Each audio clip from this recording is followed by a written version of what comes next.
from the Wayne County Courthouse in Goldsboro, North Carolina. Wayne Goldsboro Television brings you the meeting of the Wayne County Board of Commissioners. The meeting begins shortly with an agenda briefing, then the regular meeting will begin soon after.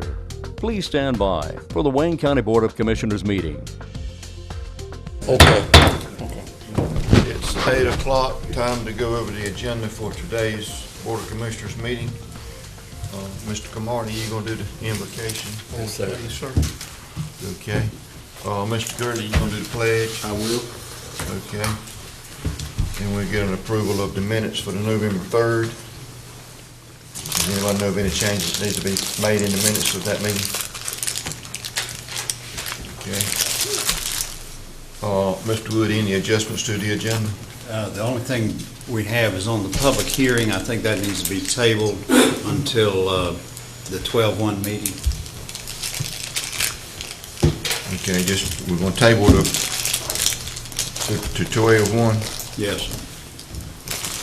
A motion to continue it would be appropriate. Before don't call it the order, just somebody would move to continue it to December 1.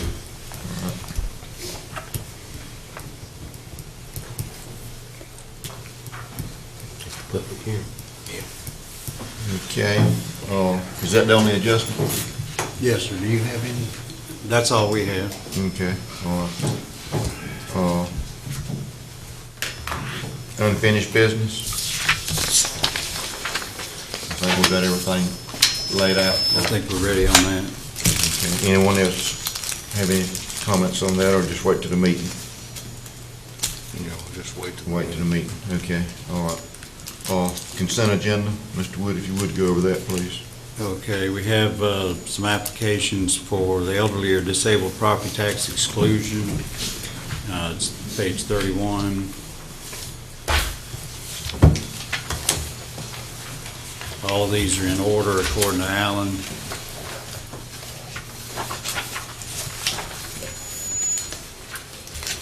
And then you have another one on 33 and 34. This is disabled veteran property exclusion. And he's saying he didn't get his 100% disability rating until October 2015. So that one's valid. Okay. Then you have the present use value on page 35. And you have a letter to that effect. Okay. But all of them are in order, so if you want to grant them, you can certainly do that. Okay. Mr. Chairman, Mr. Mayor. I just had one question on the present use value application. Normally we have something that says that these applications would have qualified if they had been in on time. Am I assuming that's the case on this? It is the case. Okay. We would not have forwarded them to you if they were not. I think this one, there was an estate settled and it just ended. Correct me if I'm wrong, Mr. That's correct. Parker, anytime there's a estate settled, you have to go through the process again, and I think this one slipped through the cracks. Apparently, Mr. Parker won't hurt an attorney, so. Okay, all right. Man, did you see how quickly he said that? All right. The budget amendments. We have some smaller budget amendments in there. Pam, do you want to go over those? Okay. Most of those on consent are very small. The first one says one is an increase in the security service expenditures for the health department and the Department of Social Services, $13,000 and $5,000, and that is because of going from the 4-day work week to the 5-day work week. The next one is really 172, 173, 174, 176, 179. All of those are adjusting the Home and Community Care Block Grant for the Services on Aging. It's all grant funds, 2 different adjustments. And then number 180 is anticipating appropriating concealed weapon and fingerprint fees.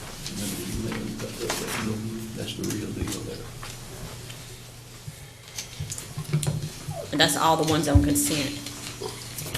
Can we go ahead to the next one, Mr. Wood? Yes. Okay, the next one we did pull out and we put under new business, and I do have Tim Rogers here today. This is one for the solid waste department, increasing recycling fees and using fund balance to pay for it. Tim, you want to talk to him a little bit about that?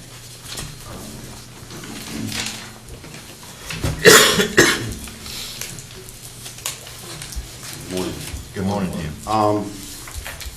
What this 80,000 is for is to cover our electronics recycling. We feel like that's probably what it'll take to cover us for a year.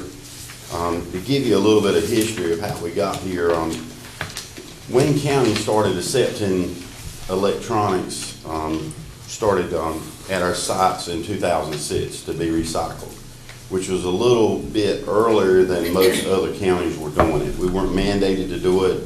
We just decided to start doing that. And we did that. We had a company to come in and they would pick them up free of charge. The only thing we really had to do was provide an area at the site to set a container down to collect them in. So it wasn't really costing us anything. We did one on the north end, we did one on the south end. That gave people an avenue to get rid of their electronics when, they decided to replace them. And we did that, it was no problem. Like I said, they picked them up for free. We were not doing televisions though, we were only doing computer equipment. The reason we weren't doing televisions at the time, depending on the size of the television, it would be between $5 and $10 per television to do that. So obviously there's no way we could do that. So we just treated the TV as furniture. They went in the landfill.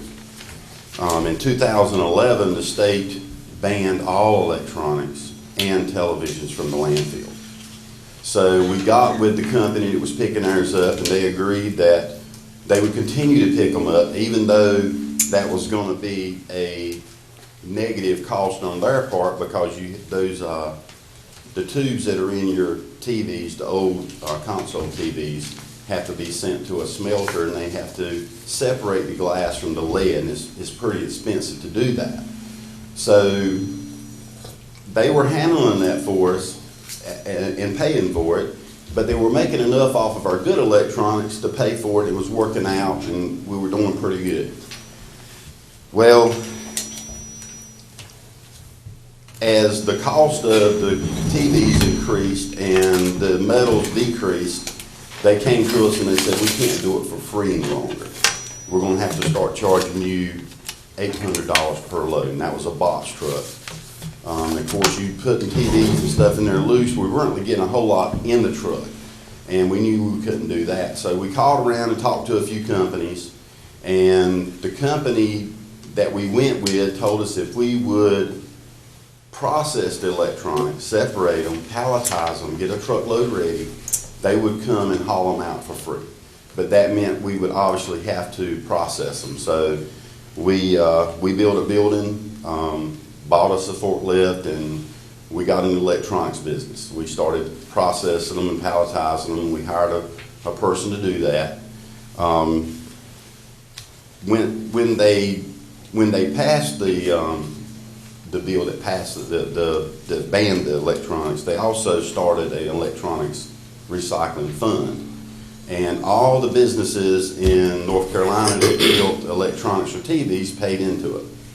And they used it to fund the infrastructure they were going to need to recycle all these electronics, which most counties were not doing. So the electronics recyclers were actually getting subsidies from that fund. And we were as well. We were getting about $9,000 a year to help with our costs, which wasn't a whole lot, but it did help. We did get about $50,000 in grants to help with the building and the forklift when we bought it, so they helped us some on that. We got everything set up, and we were doing pretty good with it, and we found out July of this year that a bill had passed the Senate that would relieve their responsibility for paying them. So they wouldn't be paying any more money into that fund. When that happened, all the electronics recyclers that were approved by the state to take electronics to get the subsidies, and the ones we had to use, all pulled out of the agreement because they didn't, they didn't feel they would get a subsidy anymore. And when that happened, they came to us and said, we can't do it for free anymore. We're going to have to start charging you. And so basically we went out and for bids, and we've gone with a company now out of Salisbury, but it's gonna cost us average about $6,200 a load to get rid of the electronics. I've talked to several different counties. We're kind of all in the same boat with this. There's really no other option. There's nobody between them worried about the fund going away and the subsidies going away. Also, the price of metals and polyethylene plastic they were getting out, which was one time was up around 40 cents a pound. All that was offsetting their cost of recycling this stuff. Well, all that's just gone to nothing right now. And between that and the two, they decided they can't do it for free anymore. So that's the reason we're asking for the $80,000. We believe that'll cover us through the year. And if, in the future, if the two type TVs, as they diminish, this will go down. That's really what's killing us. 75% of what we do are televisions.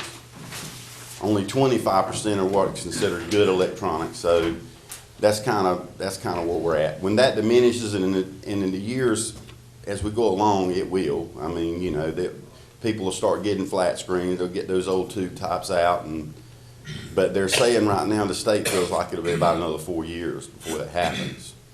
It's hard to believe as many TVs as we get, but that's what they're anticipating anyway. So it's a cost that's probably going to be there from now on. And like I said, we really don't have an option. The state, that's the only thing we can do. Any questions for Tim?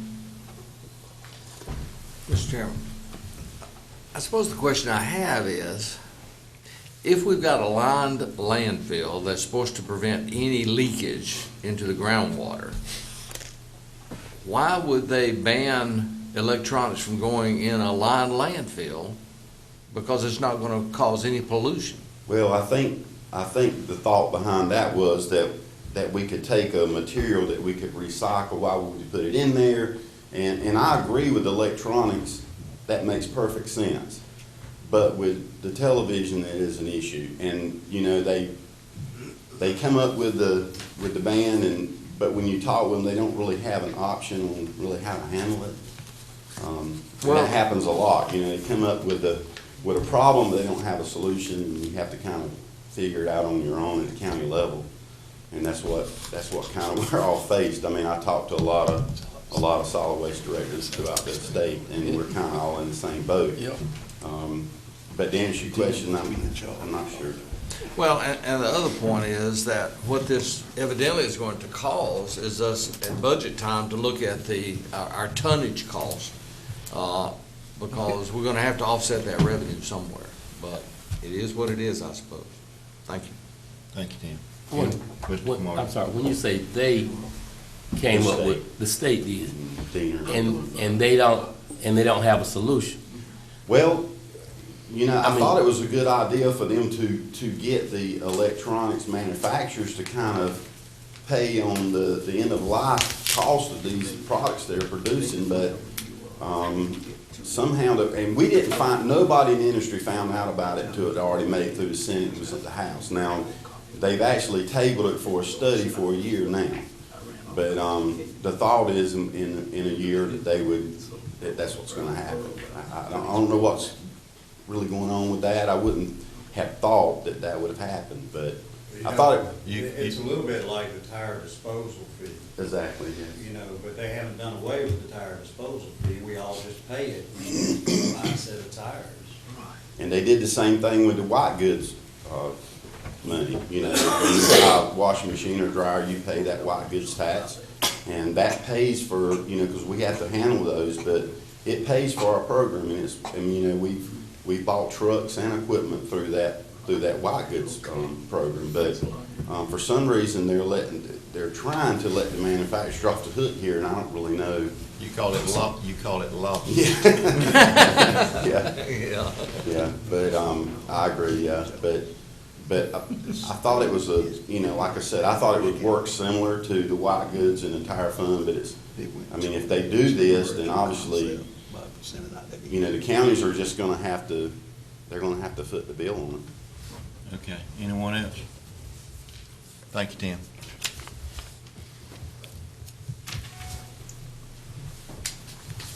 Next item, Mr. Wood.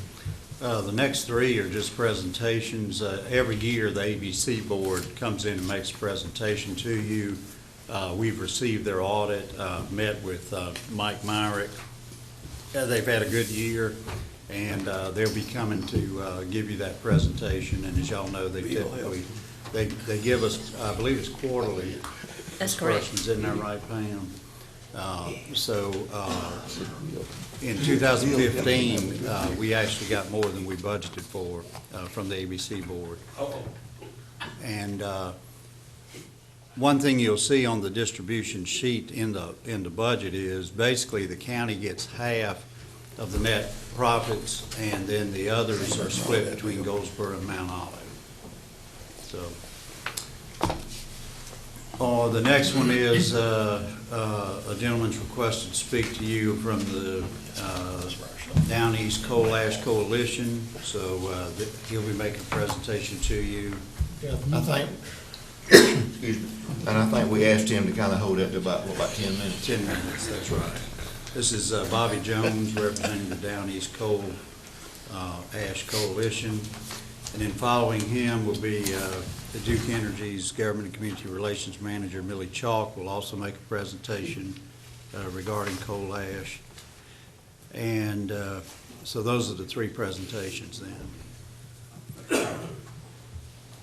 The next two have to do with the Agricultural and Convention Center.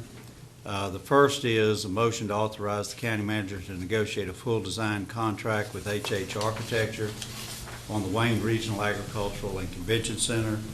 We've had some discussion in recent weeks about moving forward with this project.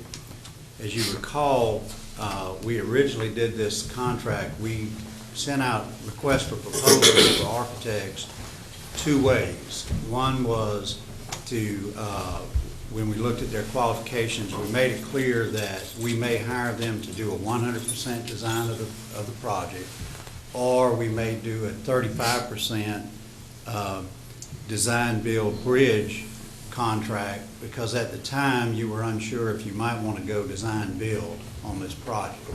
So we were preserving your option to go either way on that.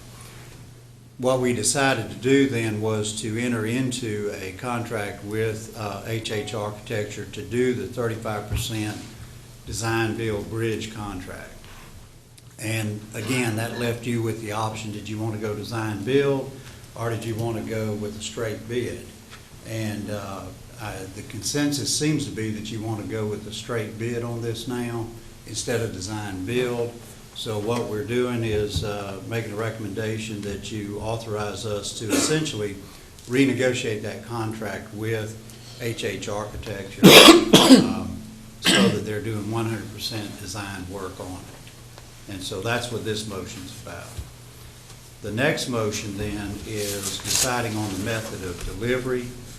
And if you're not going design build, then basically we have 4 options to look at. And I'll go over those in the in the memo I gave you.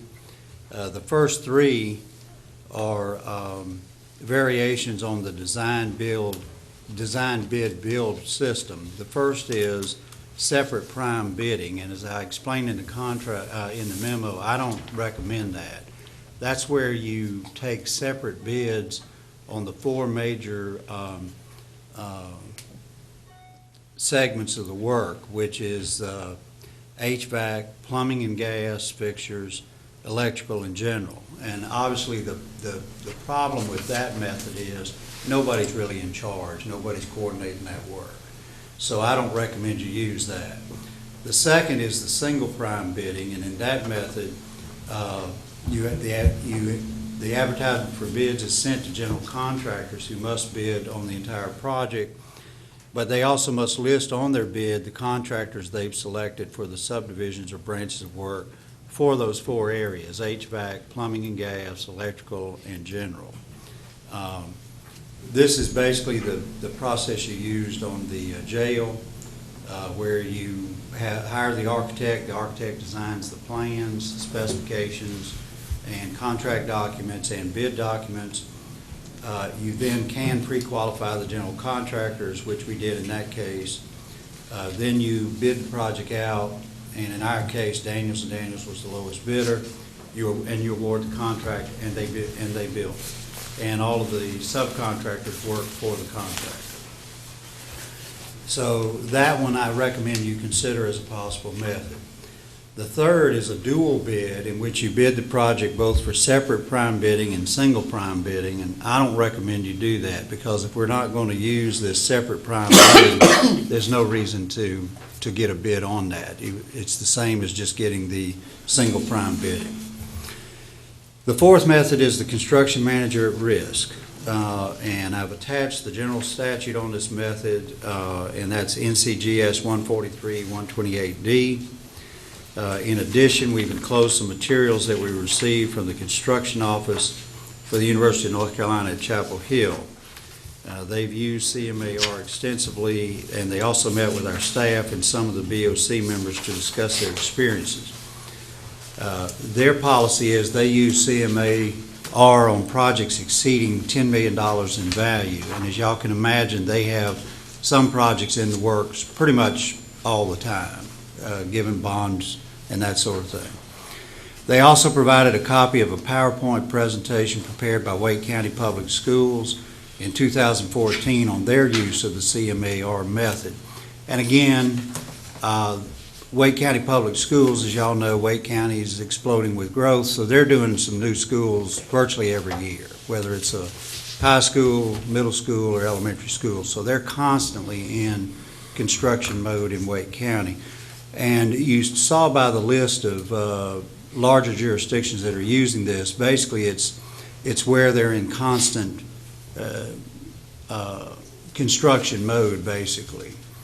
So under the CMAR method, you advertise for this service as a request for qualifications.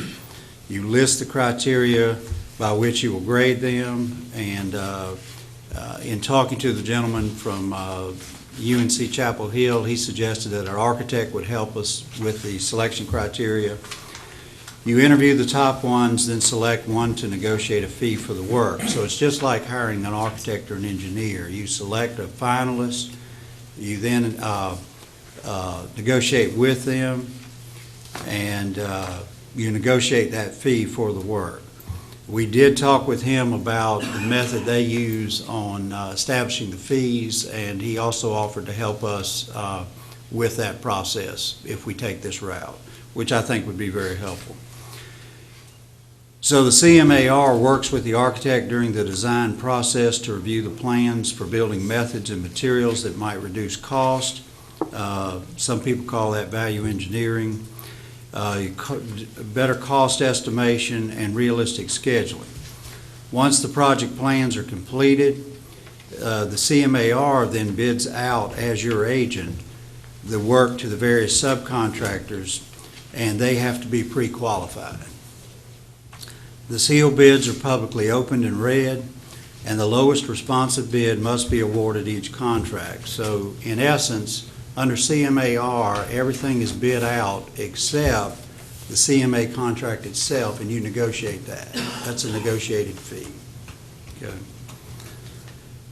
The CMAR may do some of the work if a suitable substitute cannot be found, if the subcontractor cannot perform, but you have to approve that, or you could require that they get a new subcontractor to do that. The CMAR can provide a pre-bid guaranteed maximum price, but in the opinion of the folks from UNC Chapel Hill, it's better to do that, to contract for that following actual receipt of the bids. If you select this method, we do need to proceed with the selection immediately, as we are already at 35% design now.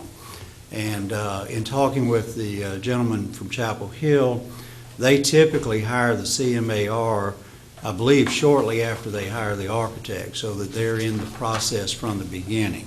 So we're already 35% into the process. Now, obviously, he can take the plans and specs as they exist today and still review those and give feedback to the architect because we're not finalized yet. But he also recommended that if we're that far into the process, that we should cut the fee somewhat because he hasn't been involved from day one. Now, the only other issue for us is that this, if you looked at the scheduling, particularly in the handout from Wayne County Schools, there's probably a 2 to 2.5 months delay in this because before we can get them on board, because you've got to go through this advertisement process, interview process, and all of that. So we would still be further along in the process, but again, I think they can catch up with that before we're finalized. The one note I have in here on page 56, and I just want to call that to your attention because this is a critical point here. In order to use this method, North Carolina General Statute 143-128(1)E requires that the Board of Commissioners, quote, has concluded that construction manager at risk services is in the best interest of the project, and the public entity has compared the advantages and disadvantages of using the construction manager at risk method for a given project in lieu of the delivery methods identified in those two sections. Now, those service delivery methods they're talking about there are the other three I discussed with you. So you just need to make a statement in the record to the fact that you've looked at that and you feel that this is the way you want to go and that you think it's preferable looking at the pros and cons. But that needs to be done and be put into the record so that we comply with this statute. Is that not correct? And as I said, the methods to be compared are the three that we just discussed. If you agree with my recommendation, it really comes down to whether you want to use the single prime bidding under the design bid build method or the construction manager at risk method.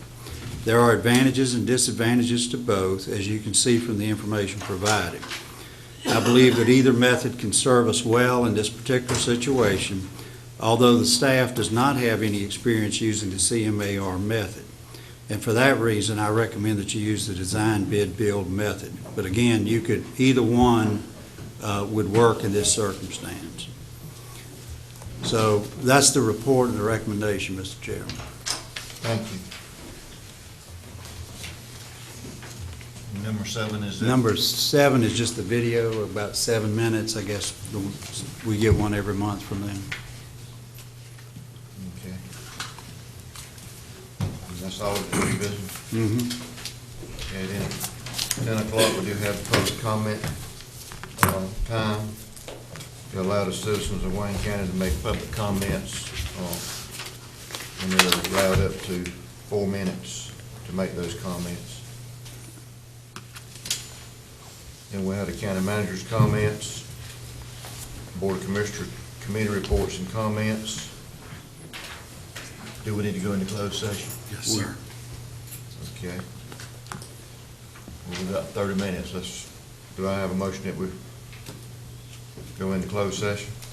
And reasons? Is to instruct the staff on negotiating positions on purchasing price with person to property. Okay. Have a motion on the floor. All in favor, sign the right hand. Motion carries.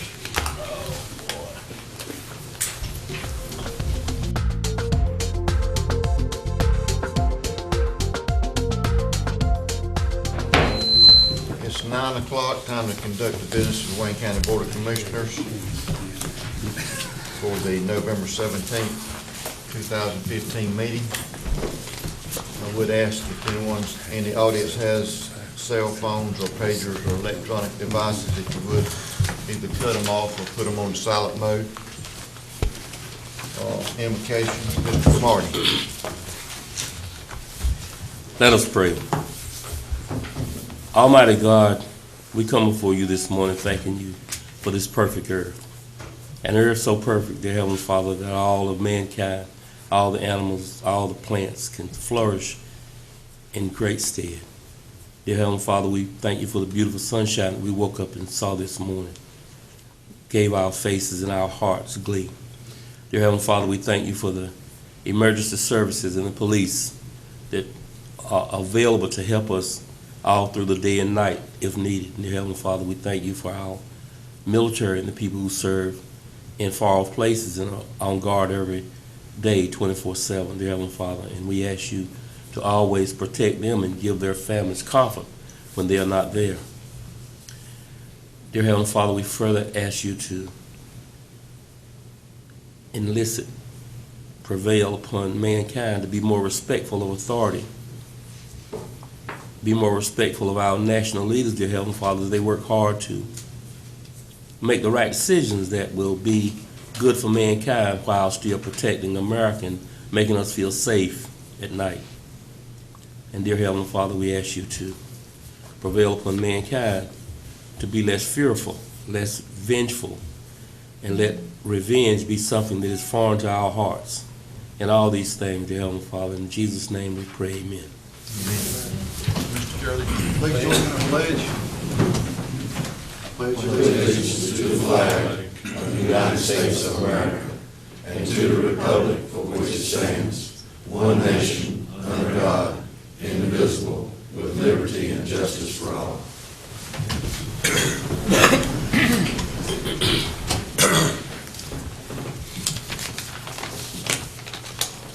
Do I have a motion that we approve the minutes of the November 3rd, 2015 meeting? I have a motion on the floor that we approve the November 3rd meeting, the minutes to the meeting. All in favor show sign of right hand. Motion carries.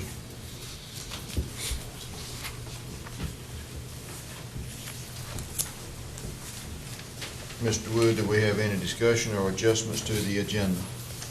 The only thing is adding number 2 would be a discussion and vote on possible land acquisition. Is that under unfinished business? Yes, sir, under unfinished business. Okay. Is that the only? I believe that's the only change we Adjustment. had. Is that right, Marshall? That's it. Okay. Okay.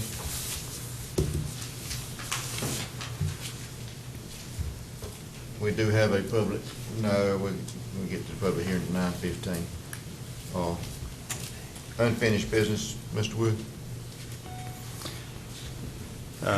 Under unfinished business, the first thing is a resolution to establish a policy for the improvement and assessment of publicly dedicated subdivision streets. And I believe that's the memorandum that you prepared here.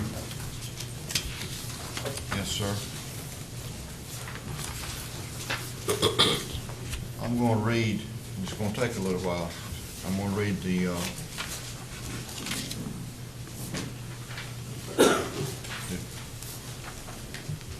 recommendations.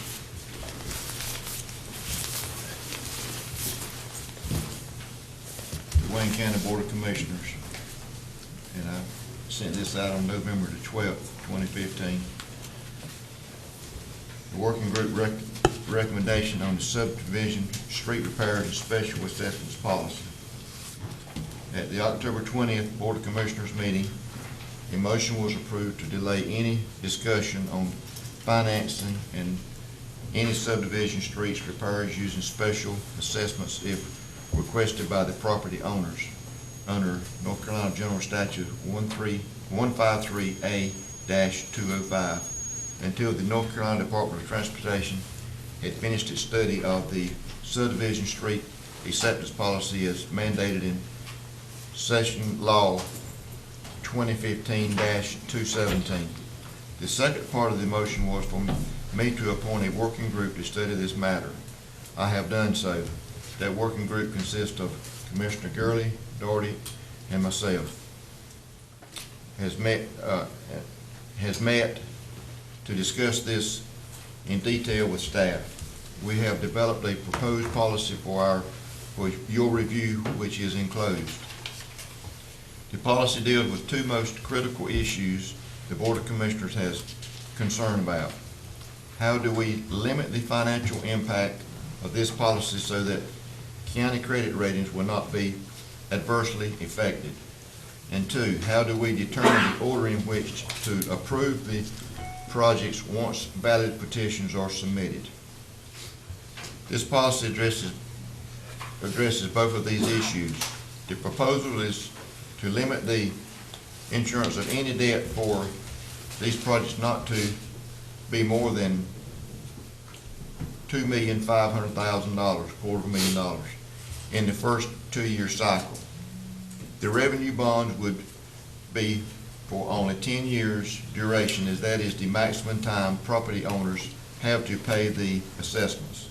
The Board of Commissioners shall determine future projects by the number of valid petitions received, the amount of money that can be borrowed without adversely affecting Wayne County's credit rating, and the willingness of the North Carolina DOT to participate in the future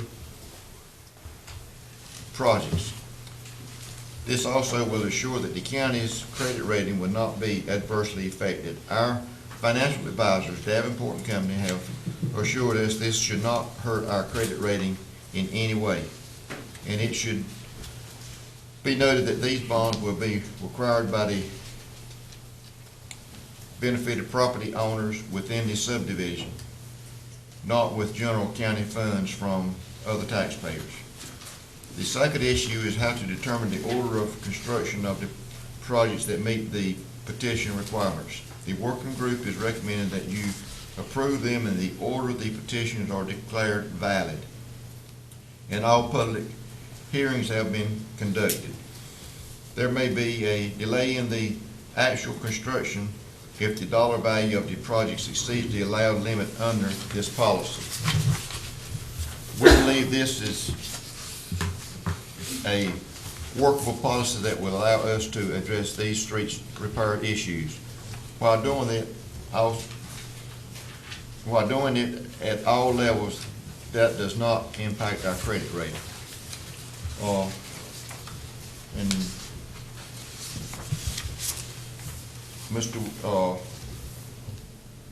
the staff has come up with the policies, and Mr. Wood, I don't see any need of going over them because they were sent out and they were in the policy, unless some of the board members wants the policy read.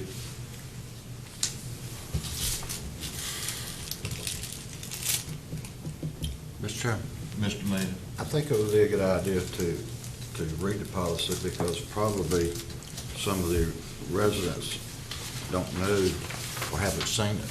I know it's lengthy, but I think it'll be good to read it. I don't know what the rest of the board thinks. Mr. Wood or someone on staff, if y'all would read it, please. Okay. Is it possible for you to put that up? We don't.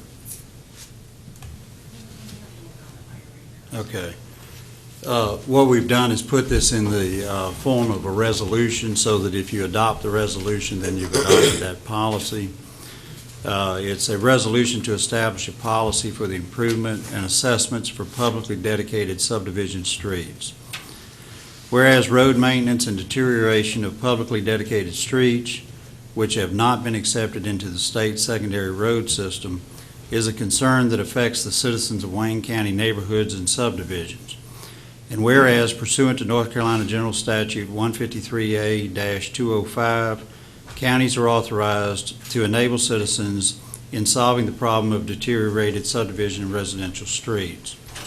Now therefore be it resolved that the Wayne County Board of Commissioners wishes to enable an active role for citizens to make road repair assistance available when other alternatives are not feasible, and hereby adopts the following statement of policy for use in consideration of improving publicly dedicated subdivision and residential streets located outside municipal limits. Number one, Wayne County may consider financing and assessing residents per North Carolina general statutes for the local share of the cost of improvements made under the supervision of the North Carolina Department of Transportation to subdivision and residential streets located outside municipal limits when the following conditions are met. A, subdivision roads under consideration were designed and originally constructed according to the North Carolina DOT minimum construction standards for subdivision roads.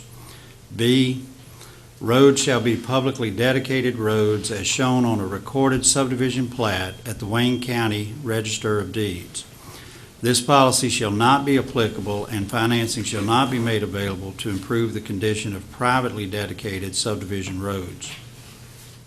C, not more than $2,500,000 may be used in the first 2-year funding cycle.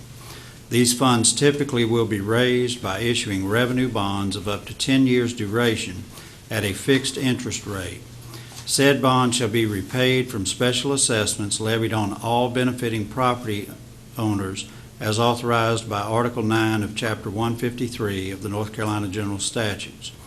The Board of Commissioners shall determine future projects by the number of valid petitions received, the amount of money that can be borrowed without adversely affecting Wayne County's credit rating, and the willingness of North Carolina DOT to participate in future projects.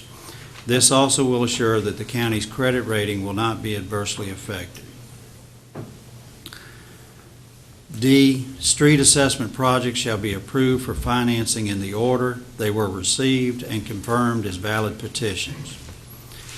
Roman numeral 2, when funds are available under this policy, the Board of County Commissioners will consider, at its sole discretion and on a case-by-case basis, financing and assessing residents for the local cost of improvements to subdivision roads located outside municipal limits pursuant to NCGS 153A-205. Specifically, the county must receive a petition for the improvements signed by at least 75% of the owners of property to be assessed, who must represent at least 75% of all the lineal feet of frontage of the lands abutting on the street or portion thereof to be improved. The petition must be in a format approved by the county attorney and prepared by the county planning department. The petition shall state that portion of the cost of the improvements to be assessed, which shall be the local share required by the policies of the North Carolina Secondary Roads Council. The county may treat as a unit and consider as one street 2 or more connecting state-maintained subdivision or residential streets in a petition filed under this subsection, calling for the improvement of subdivision or residential streets subject to property owner sharing in the cost of improvement under the policies of the North Carolina DOT. Corner lots that adjoin 2 streets shall only be responsible for 1 assessment. The petition must be returned to the planning department with the necessary signatures within 6 months of its being issued to the petitioners by the planning department. In addition to following the assessment process as spelled out in NCGS 153A-205, a second public hearing will be held once all the assessment costs are calculated and the pre-assessment roll generated. At the second public hearing, any affected property owner may submit in a notarized written document or by voice any comments regarding his desire to support or not support going forward with the project. If a property owner objects to the project, his signature on the petition shall be disregarded. If a property owner supports the project but had originally not signed the petition, it shall count as a signature on the petition. Once these changes have been made and tabulated, the Wayne County Board of Commissioners shall determine if the 75% criteria set out in NCGS 153A-205 are still met.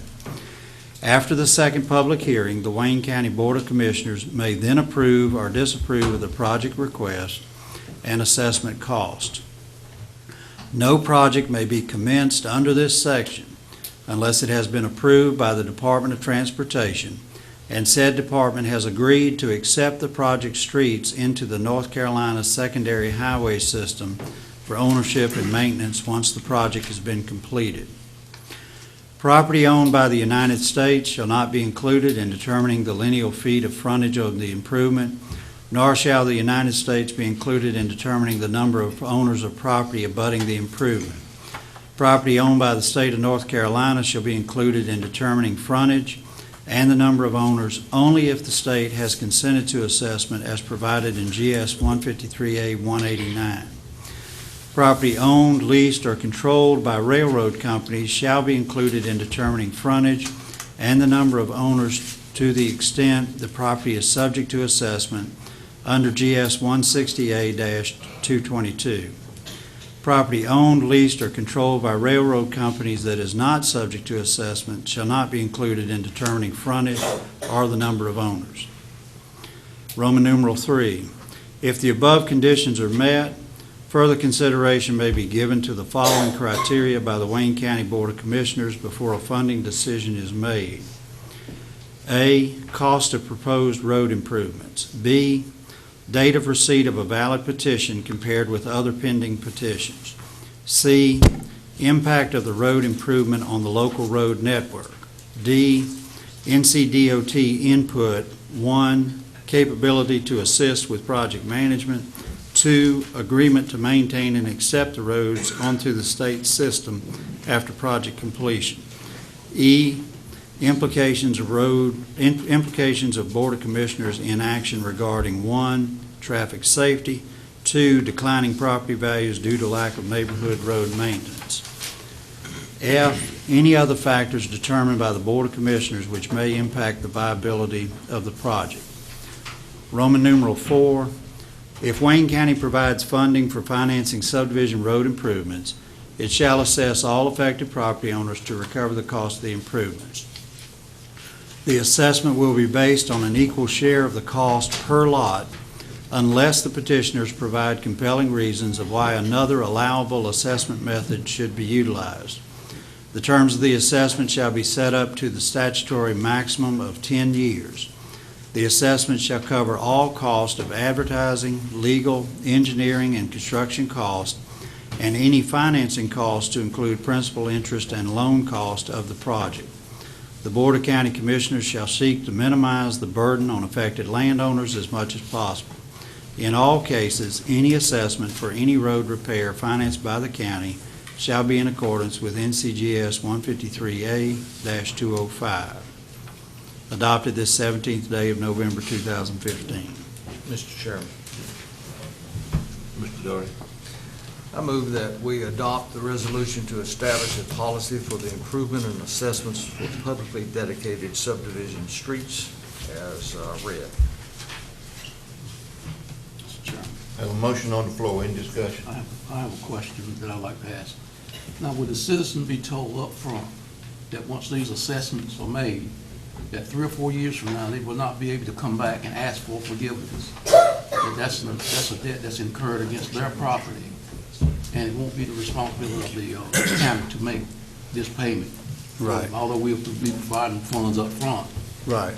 Yes, they'll be told that, because at the public hearing, you'll discuss all of that, and when you assess, when you levy the assessment, you are levying taxes on that property. Okay. And they do, I should point out, under the statute, they have the choice either to pay it in a lump sum, or they can spread it over up to 10 years. So they will have a choice of prepaying it without interest, or they can pay it with interest over that 10-year period. Mr. Mayor. Mr. Chairman, just as a matter of clarification, in paragraph, page 29, paragraph 1, the last sentence, the petition must be returned to the planning department with the necessary signatures within 6 months of it being issued to the petitioners by the planning department. There's some subdivisions in Wayne County that have up to 300 homes in a subdivision, and the question has been asked that 6 months may not be enough time, because don't forget, these people doing a petition, they're having to contact homeowners that rent their homes. There are military people that are deployed, plus any foreclosures. They're having to deal with those. So in that sentence there, I would like to make an amendment that a subdivision have the option to come to the Board of Commissioners and ask for a 90-day extension for a total of 9 months from the date of issuance. That would give these large subdivisions more time, if necessary, to be able to get their petitions together. If I understand you correct, this would be on a individual basis. They would have, each subdivision would come to the Board of Commissioners to get approval for this option. You put that form of I do put it in the amendment? form of a motion, and I asked Mr. Parker to put it into a legal sentence to where we can understand it. Would be individuals who are attempting to have the petition signed may come to the Board of Commissioners to have an extension of up to 90 days. Yes. Mr. Chairman, I would like to incorporate that into my original motion, if that's okay. Yes, sir. That'd be fine. And the second question I have is a matter of clarification, and this is a question for Mr. Wood and Mr. Parker. In excuse me, on page 29, paragraph 2, at the second public hearing, when that is held, and let's just take a for instance, if we go through the second hearing and the 75% is not maintained,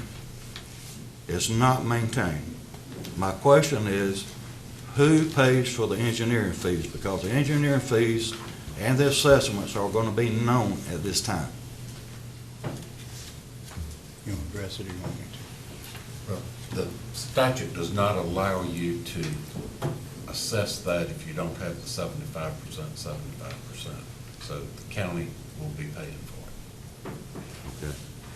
If the only way that you can keep the county from paying for it is to have the people who are getting up the petition to pay that money in advance too. That might be discouraging some people who are trying to get the roads funded. Okay, and to follow up, if the 75% is maintained, then the engineering costs will be incorporated into each property owner's assessment. Is that correct? That's correct. Okay. That's one of the valid costs that you would include. Okay. Thank you, Mr. Chairman. Thank you, Mr. Mayor. Anyone else? I have a motion on the floor. Any other discussion? You've got those changes, Ms. Marshall? Any other discussion? Mr. Chairman, Mr. Doherty? if I could, I do want to point out, and the fact that in developing this policy, I appreciate the chairman's effort in sitting down and working through all of these processes so that we could fully vet the concerns. And I just wanted to reach out to you and say that I do appreciate your working hard to get this matter resolved in a matter of 3 weeks rather than 3 months. Thank you, Mr. Chair. I do appreciate that, and it was a matter of 3 or 4 weeks and a whole lot of hours. But that's what we're here for, to serve the citizens of Wayne County. If we can't do the job, we have no business running for office. Agreed. But I do appreciate it. I have a motion on the floor. No other discussion. All in favor, share sign of right hand. Motion carries unanimous. Now bring some petitions. We got one. We got one. You got one right now. Yes, we do. Okay, that's, okay, moving on. Item number 2. Yeah, we got to go back to that public hearing. We already gone past our time. Mr. Chairman, on the public hearing matter, I move that we continue our public hearing until December the 1st of 2015, to be held at 9:15 a.m. at that meeting. I have a motion on the floor that we continue the public hearing until our December meeting, which is 12/1. Any discussion? No discussion. All in favor, show sign of right hand. So be.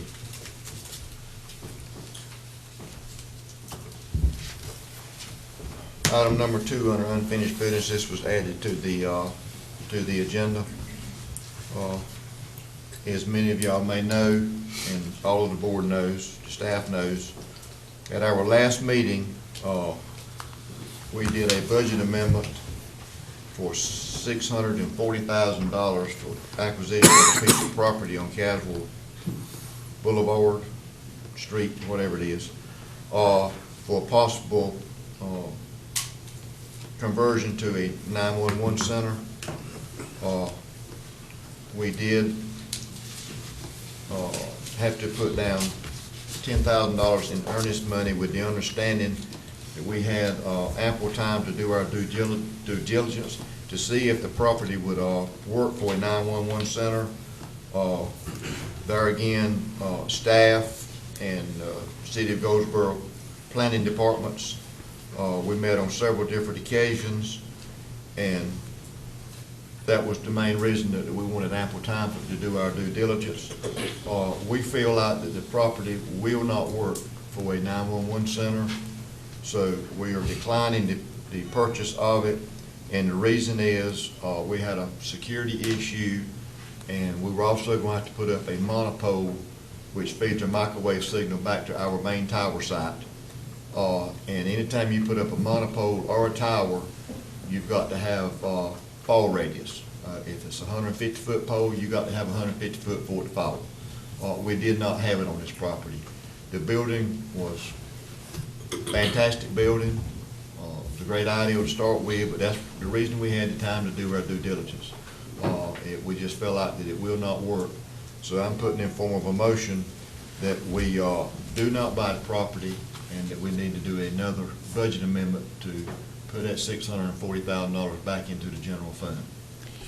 Y'all can just make the motion to reverse the one, just reverse the Just prior. reverse that one? Yes. Okay, well, I put that in the form of a motion that we reverse the budget. That is in the form of a motion. Any discussion? I just will say that, it was a great idea to start with, but we've got to keep in mind spending taxpayers' dollars, and we just don't think that this property would fit the needs. So we're going to have to go back to the drawing board and look at other routes for 911 center. Any other discussion? If none, all in favor show sign of the right hand. Motion carries. Consent agenda, Mr. Wood. You have on there several applications for elderly or disabled property tax exclusions, a disabled veteran property tax exclusion, and then present use value. All those are in order, and the tax administrator is saying that they meet the qualifications, but they were filed late. So under the law, it's up to you whether or not you want to approve those or not. And then the last thing is some minor budget amendments, which Ms. Holt went over with you at the 8 o'clock briefing. Mr. Chairman, Manager's report. I move that the consent agenda packet be approved as presented earlier and as discussed and in total. Okay. I have a motion on the floor that we accept the consent agenda. Any comments, questions? If none, all in favor show sign of right hand. Motion carries unanimous.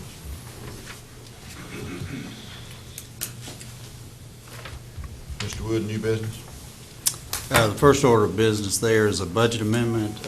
Ms. Holt, if you'll go over that Yes, with me. we just have one budget amendment that is under new business, and it's for the solid waste department. So I'm going to ask Mr. Tim Rogers to come forward and explain that budget amendment.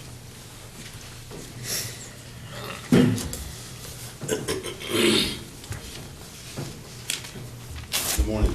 Good morning, Tim. The budget amendment is to transfer this money to our department to take care of our electronics recycling.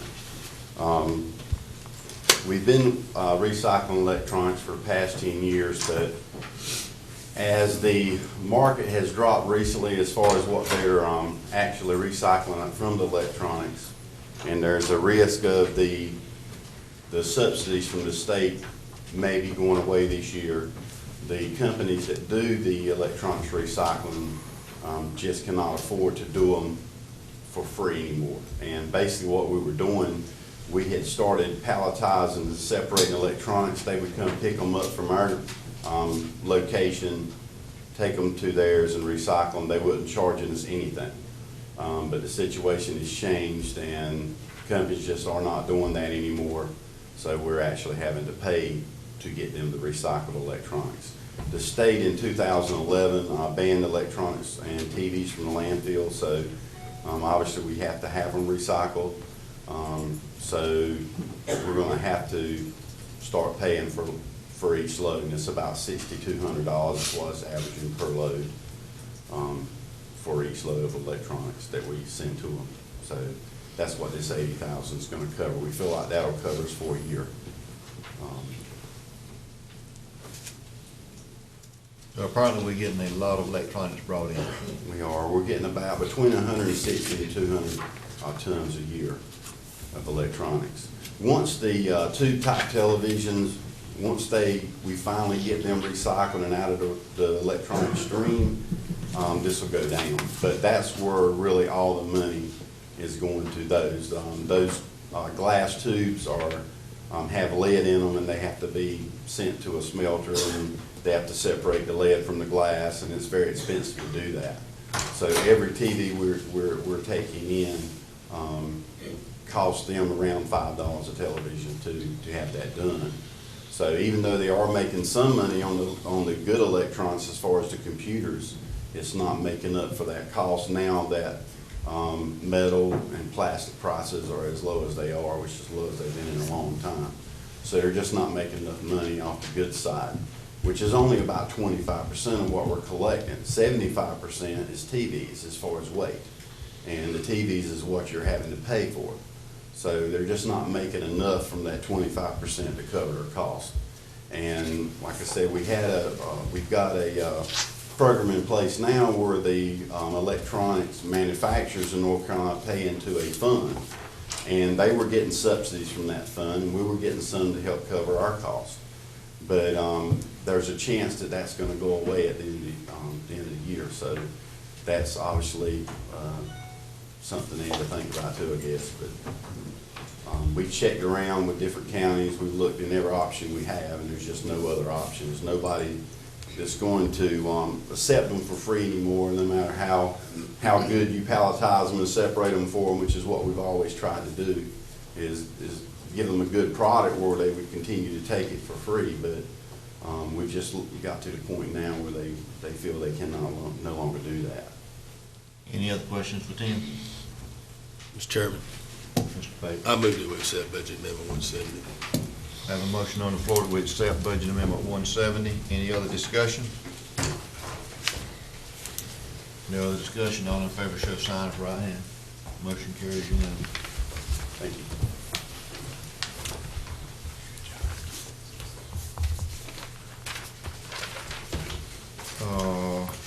Item number 2, I think we have a presentation from the Wayne County ABSD Board.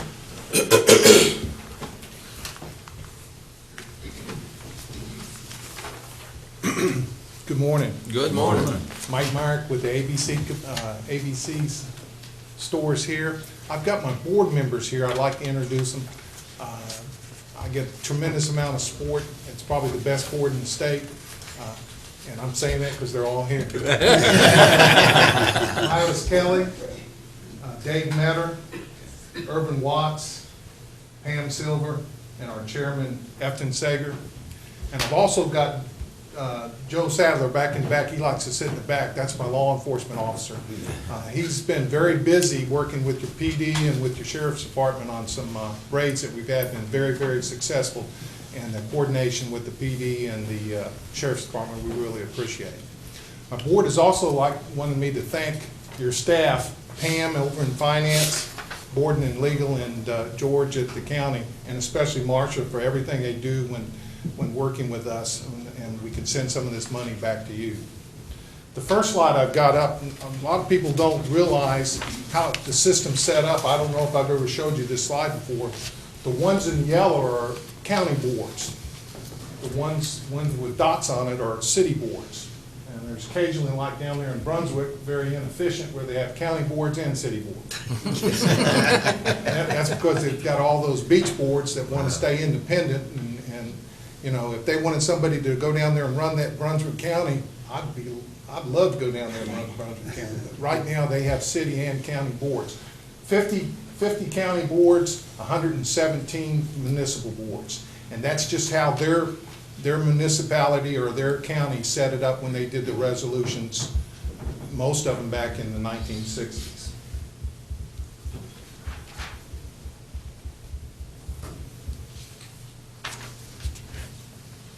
What did I do wrong, Marcia?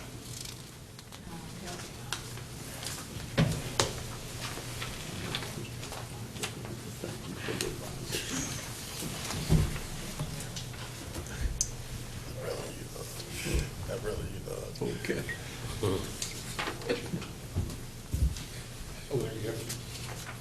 Next, a little, shows where the money generated from the local ABC boards go. This is from 2014. The state doesn't have its information out for 2015, but just to give you a little heads up there, in 2014, $249 million went to the general fund in the state. That's basically from the state excise tax, 30%, and the sales tax. That excise tax comes across on us before we pay one salary or buy one case of liquor. They take that 30% right off the top to the tune of $249 million. What sets our state different, there's 33 private states, 17 control states. Of those 17 control states, 16 of them are state-run, and we're the only locally run system in the United States. It's different, but it is a good system, and this is why. We're set up to give money back to the local governments. None of the other state systems do that. We're the only one of the 50 states that are set up to actually give money back to the local governments. In 2014, over $57 million, almost 816,000 to Wayne County. We also provide, we pay for the distribution system that out of Raleigh that brings our product to all the ABC boards. And we also pay for a state agency, the North Carolina ABC Commission, state employees. The revenue from our sales pay for their salaries and their programs. And also doubled this year, but it was doubled for a good reason. They've started a underage drinking program up there, and our revenue from the local ABC boards are helping fund that program to the tune of about $3.5 million. Also, local education. We have a very good program here with the school system. Roman Gabriel III, one of Roman Gabriel's sons. Interesting that some of you are old enough to remember Roman Gabriel. He named his first son Roman Gabriel. That was the second, named his second son the third. So it is his son when I say the third. But he runs a very good program, anti-drinking basically, and anti-drugs, but mostly anti-drinking, from a sold-out radio TV program he does up in Boone. He has numerous, I think he's got to this date 45 different ABC boards which employ him.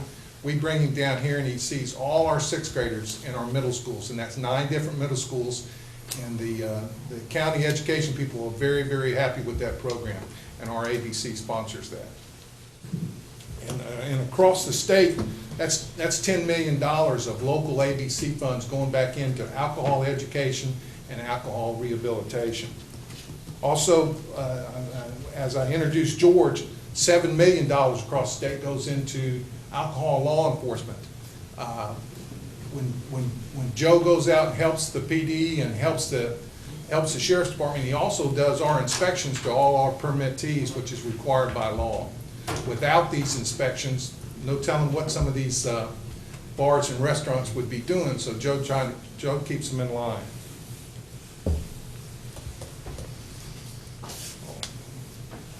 Next slide's a little bit, just shows what our year ended when it ended in July. Another good year. I was talking to Commissioner Bell earlier, and when those gas prices went down, our sales have gone up and basically stayed up. I'm not saying it's directly related, but I think it has a little bit to do with it. But again, we had a very good year. We ended the year over 5% up from last year's sales. And it showed in the money that I'll show on the next slide that we gave back to you. All our stores showed a positive increase. Rosewood was down a little bit, and that's because Johnston County put that little liquor store right there at the county line there in Princeton. And also built the Walmart, a little mini Walmart in Princeton. Before that, everybody was coming over to Rosewood to the liquor store and to the Walmart there. But it's coming back, and I think it's going to pop back into the black. My last slide just basically shows on the distribution of revenue what we do here at Wayne County. Total of almost $2 million of our revenue that we produce goes to the state. About $409,000 goes to the county. Went last year, won't be that much this year, but we had some extra money because we were over our working capital. But again, another good year. You can see where the money goes. $342 to Goldsboro. What is that? $67,000 to Mount Olive, and then our law enforcement and our education programs. Again, another good year, and we appreciate your support and your backing in what we do. Do you have any questions for me? Any questions, gentlemen? Did you bring us a check? No, not this time, but hopefully we will next time we come see you. Any other questions? Yes, I'd like. Marty. I asked this question, I might be asking this question of Mr. Parker, but I would direct it to you. These dollars that you have here, is our board in a position of either accepting or not accepting this money? Your board? This, I mean, you bring it to us, is this just for our knowledge, or is there some method we must accept or not accept? That's a good question. We're required by law, it's 3.5% after a series of things go through to pay a certain amount in distributions. Last year it was like $350,000. So that every bit of that money over $350,000 we gave to you.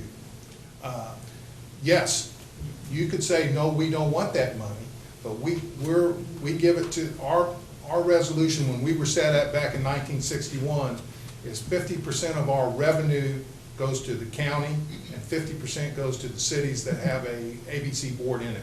So we're voting to accept. We're not going to turn it down, but we're voting to accept it. Just a minute, Mr. Chairman. Okay. Just a minute. I'm asking. We're voting to accept it. Yeah, you've already. Then does that mean that we have some discretion as to how it ought to be spent? You've already you've already received it. It was in your budget as a revenue. This is a non-voting issue. This is just a presentation. That's correct. That's correct. That's why I was asking him for the specifics of it, Mr. Chairman. Thank you, sir. Yes, sir. Anyone else? Yes, Mr. Meyer. Would you care to thank any of the commissioners for their support? Every one of them. And I mean that personally, the ones that come into our stores.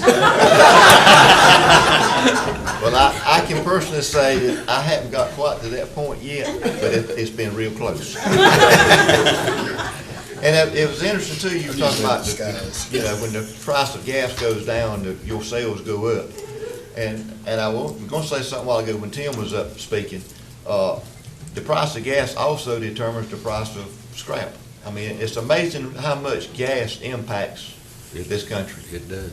I mean, if gas is down, scrap is down. If gas is down, ABC sales are up. I mean, and there's probably other things that it also plays a contributing factor to. I've got one more thing to go back on the way our system's set up. There's some people, every once in a while, the issue of privatization comes up. They look at it and they say, no, this is a pretty good system. And it really is, because we're set up, and ABC is alcohol beverage control, and that control part of it is that we don't have to sell to underage. We don't have to sell to people already intoxicated, because we're not selling for profit like they do in the private states. We're here to provide the service, the controlled sale of that service. And also, Not one single tax dollar, state or local, whatever, tax dollar is used by us. All of our expenses are paid by the revenues that we receive from the sale of our ABC liquor. We just need to stress to our counterparts in Raleigh that our system is not broke, leave it alone. Exactly right, sir. And in fact, the best thing they could do is take half of that excise tax and leave it here at the local level. I don't think that's bad. Any other questions? Thank you very much. Thank you for your presentation.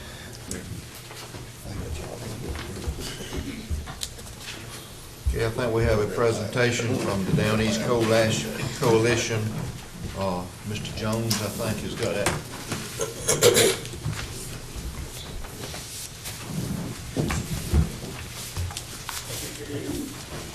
Thank you, Mr. Chairman, and thank you, County Commissioners.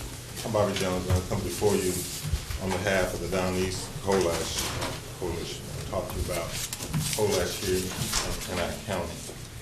First of all, I want to thank Ms. Wilson for her assistance, not just what she did for me, but what she does for the system of Wayne County as a whole today. We want to get right into this because I've spent a lot of time. I don't want to waste any of it. Down East Coalition here in Wayne County. First, start by showing you the picture of the old HF Lee power plant that's located at 16770 Old Smithfield Road. It was a coal-fired power plant, and it initiated in 1951, and it was retired September 15, 2012. And period between 2013, I think 2014, there were a series of implosions to get rid of it.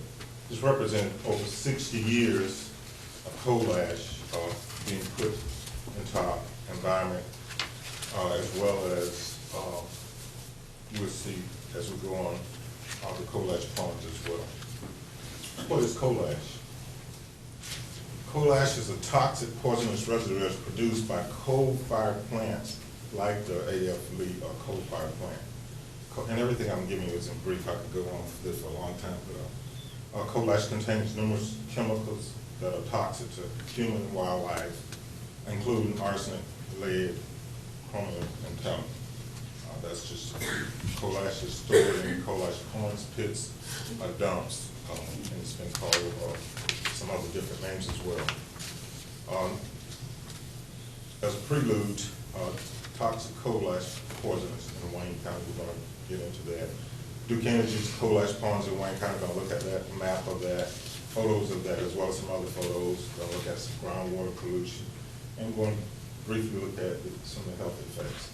This is a map of the ponds. If you look, you'll see where the ponds are located. In particular, of concern is where the ponds are located in bodies of water, particularly the Noose. And you see up kind of to the top, the old Smithfield Road. And if you look at down at the bottom on the left, those ponds, there's the way the scientists explained to me, there's a creek that runs beneath that pond. How that happens, I don't know, but that's what that was explained to me. This is kind of pretty much a photo of kind of what you saw on the map. It includes all the areas. Quirk that sticks out to me, because when I was growing up, I used to play in that water, and I caught some nice fish out there as well. This is canoeing down the Noose River, and from the coal ash ponds, you can see that this is leakage from the coal ash ponds that's running directly into the Noose River. Okay. That's another picture that shows leakage from the coal ash pond. It's coming out and going into the Noose River.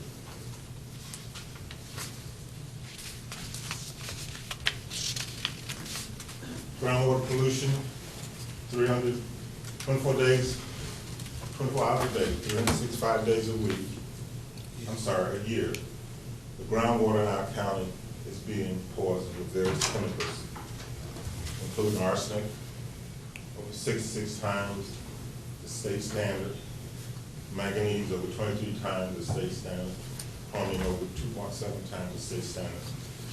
Someone would say that these chemicals naturally occur in our environment, and they would be absolutely correct. Those arsenic is a natural occurring chemical in our environment. However, what the scientists will tell you that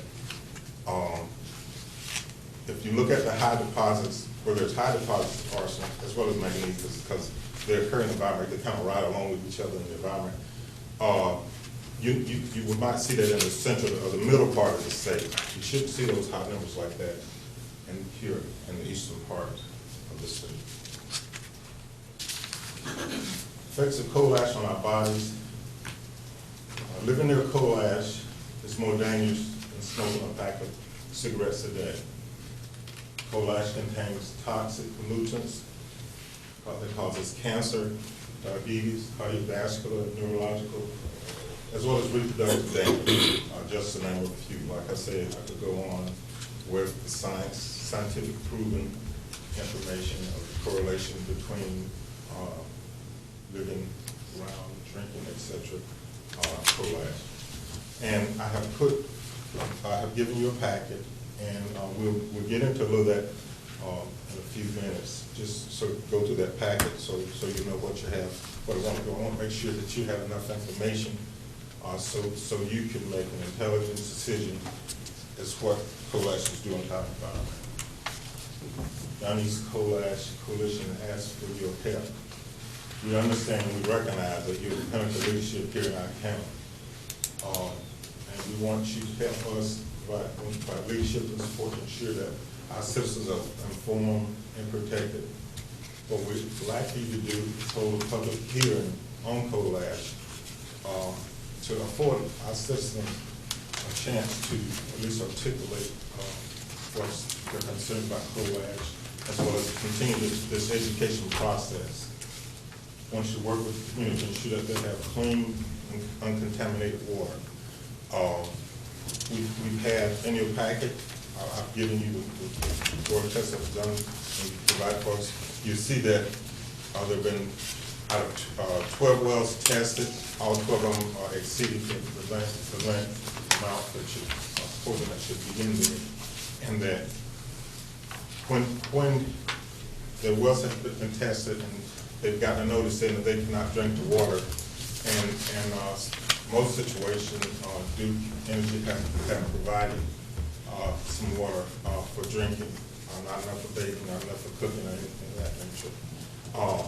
But we've been informed that by the end of the month that they may stop that. I ask that you work with us and the community to ensure that these people continue to have clean and uncontaminated water to drink. Ideally, I would like to have it to drink, to bathe in as well. Ask that you partner with Duke Power and the community to ensure safe and appropriate disposal of Wayne County is, you could say, fortunate, but it's a bittersweet for us because they decided to move that coal ash, move it to someone else. While we are glad to get it away from Wayne County, we were concerned about what it's going to do, where it's going to be. So there's some different people that are looking at ways of disposal and that type of thing, and there of course, there's some good ways and there's some not so good ways to do that. And that is the end of my little presentation, but if you look at your packet, I've got a couple of articles in there. Those articles are readily available.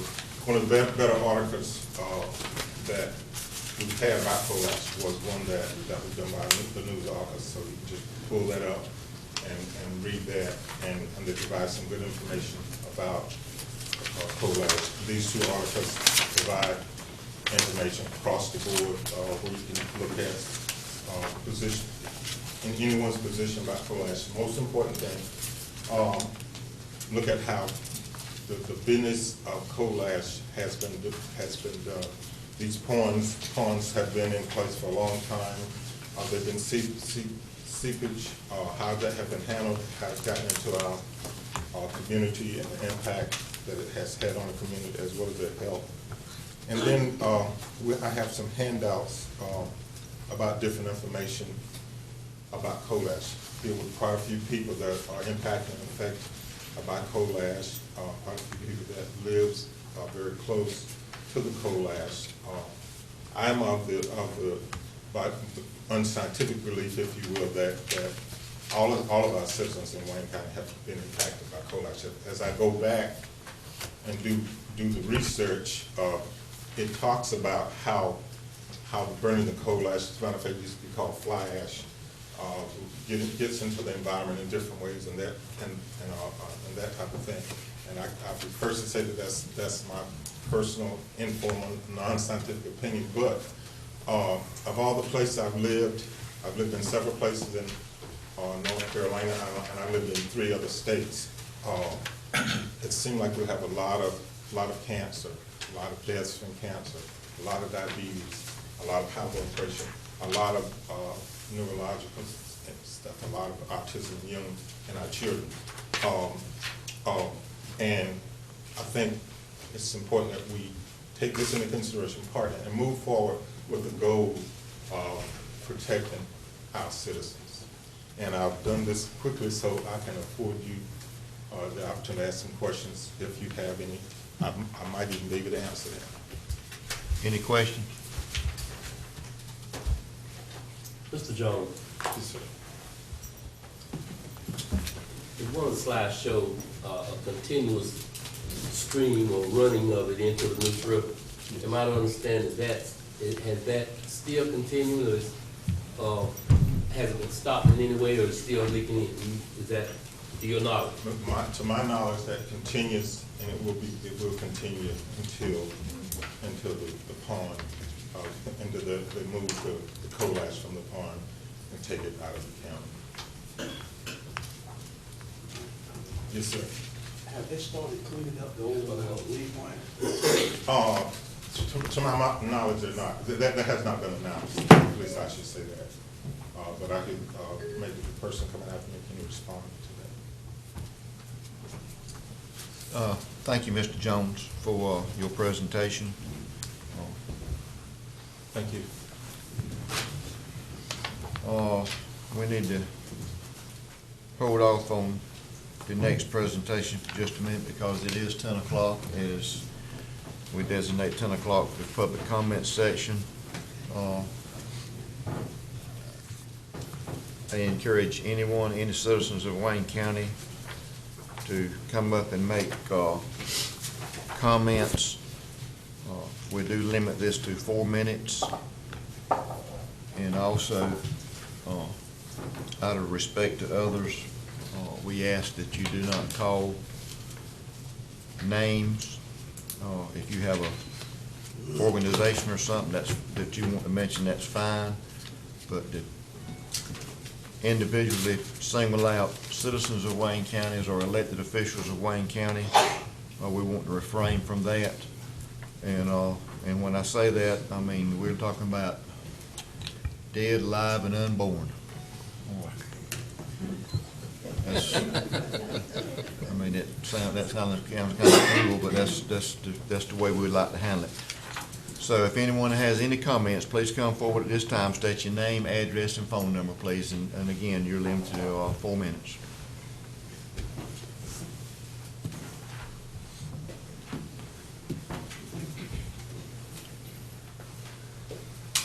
Good morning, Commissioners. My name is Steve Cole. I live at 102 Helms Court, Goldsboro, North Carolina, 27530. Need a phone number? Do you need a phone number also? Yes. 919-920-2268. I'm here this morning. I'd like to, the property owners of the North Creek and Canterbury Village neighborhoods would like to thank the Board of Commissioners for their help finding a solution to getting our roads repaired and included in the secondary road system. We'd especially like to thank our District 1 Commissioner, Mr. Ray Mayo, for his support and advice through this process. We'd like to thank the County Manager, George Wood, and Director of Planning, Chip Crumpler, for their help in this process as well. We'd like to submit a petition by the property owners of North Creek Canterbury Village, which we think meets the requirements of NC General Statute 153A-205. We have the petition, which was prepared by the Planning Department, and we have the signatures of over 83% of the property owners, which also represents over 84% of the linear feet frontage of the lands abutting the streets. And if there's anything else we need to do or anything we can do to help, please let us know. Thank you. Turn this over to... Yeah. Thanks, Steve. Anyone else?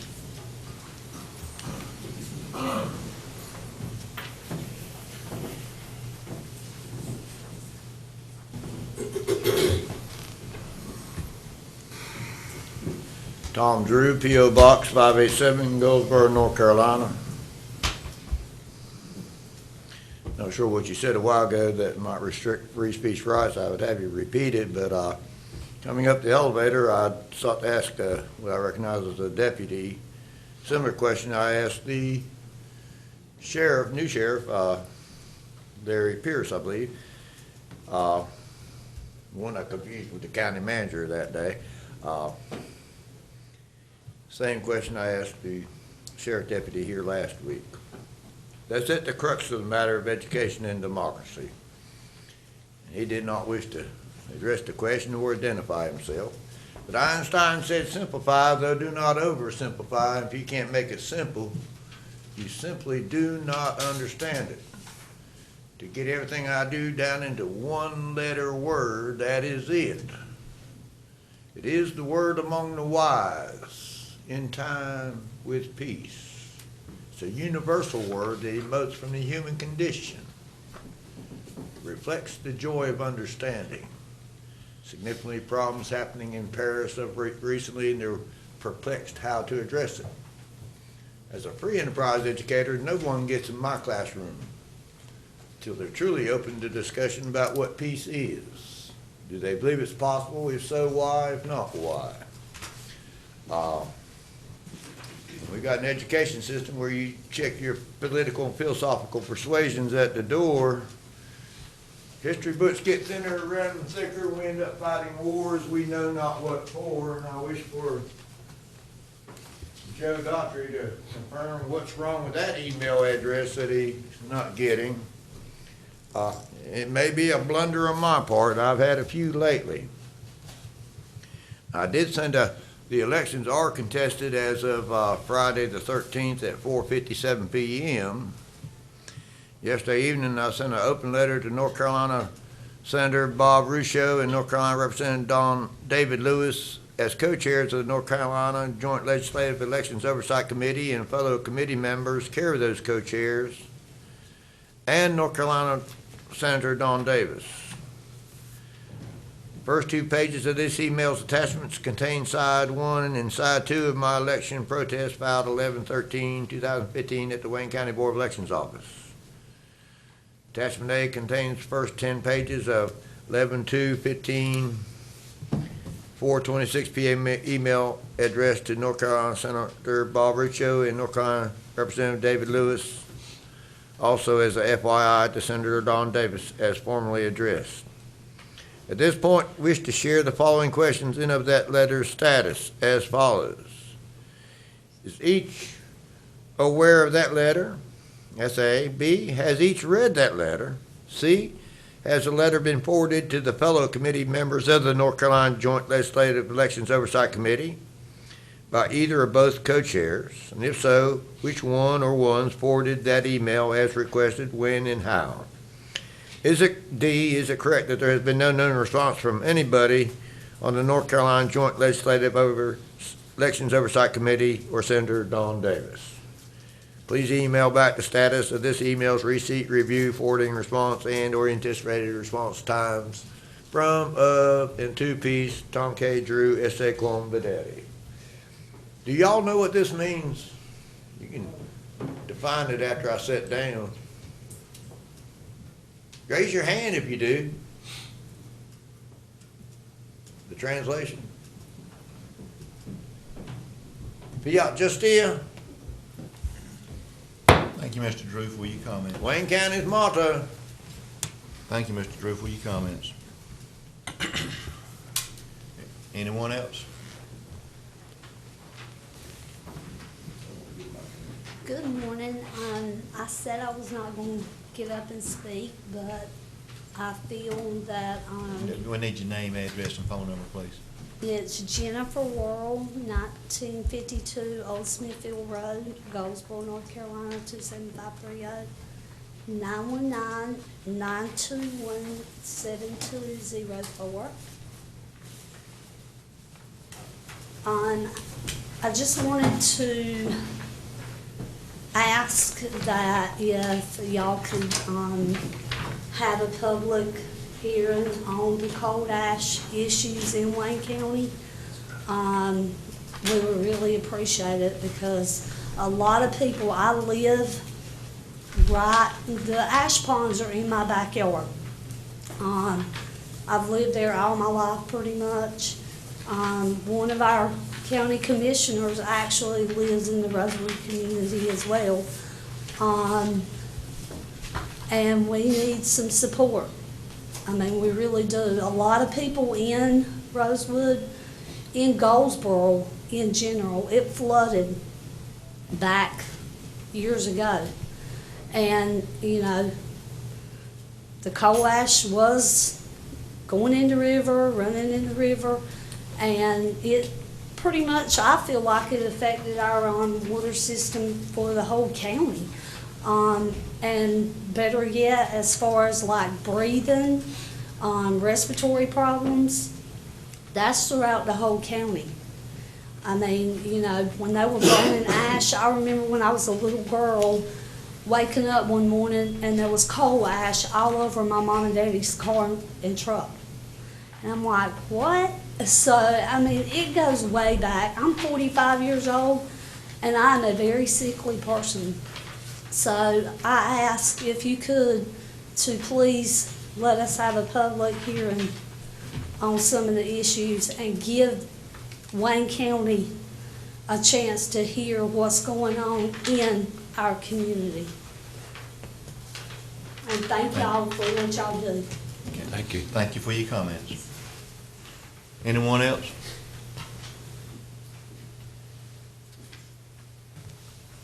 If no other comments, the public comment section is now closed.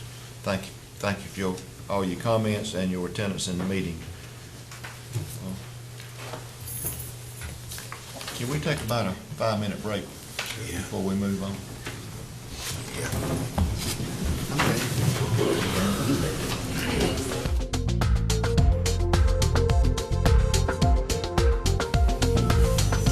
We are now back in session.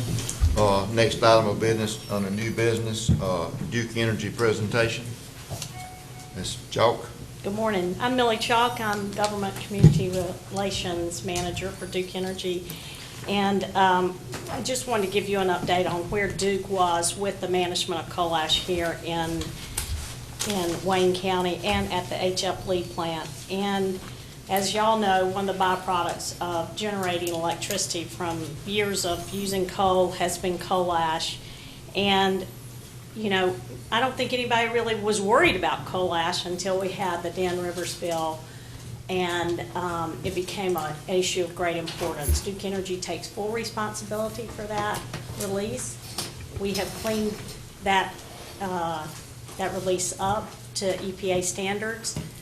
We will pay for that through shareholder dollars. There will be no expense to our customers, and we are fully accountable for that. So just wanted to update you on that. As was stated earlier by Mr. Jones, that the coal plant was retired back in 2012. The plant itself has been demolished and removed from the site, but the coal ash basins are still there. And H.F. Lee, the good thing about H.F. Lee was that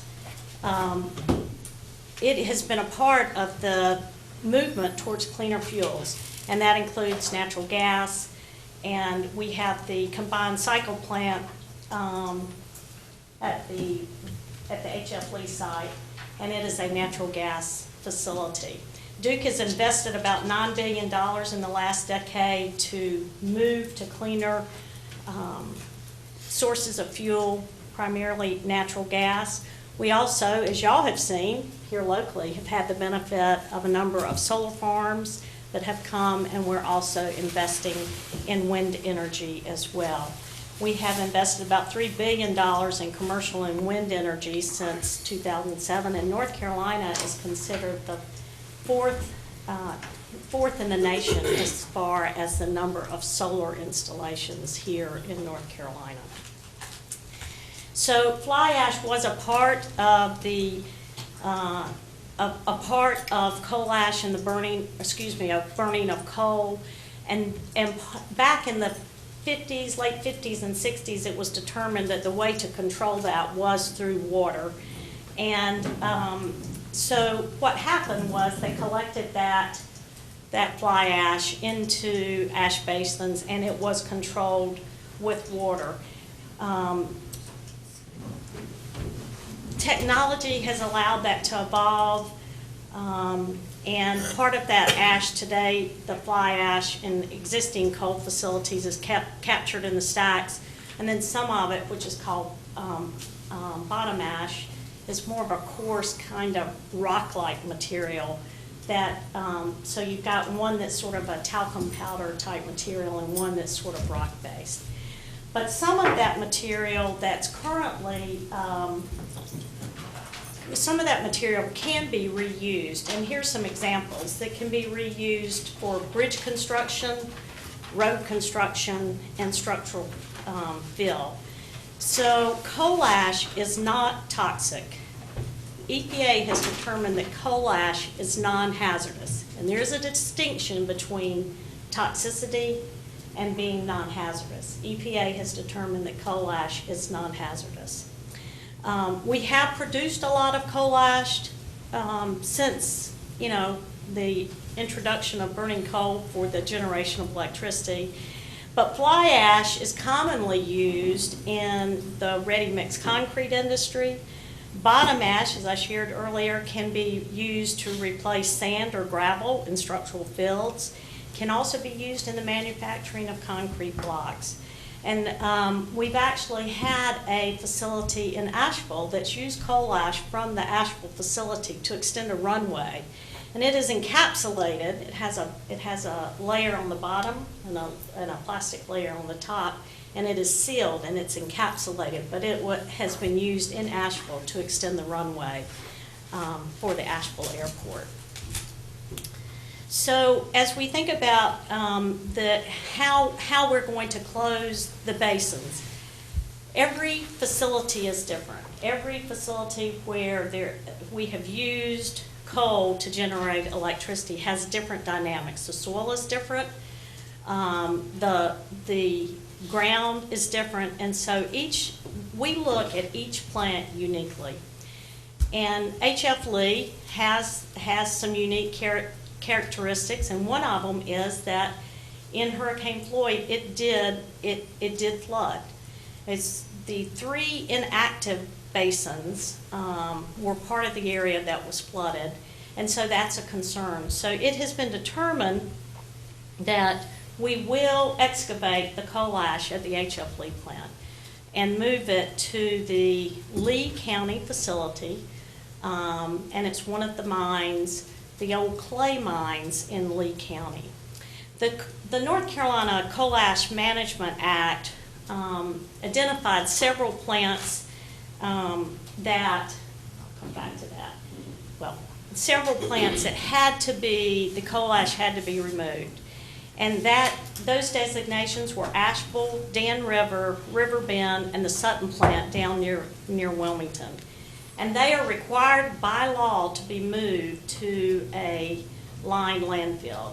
The other facilities that we have are evaluated based on the dam stability, soil stability, any sort of extreme weather conditions, if they're subject to, say, seismic activity, those kinds of things.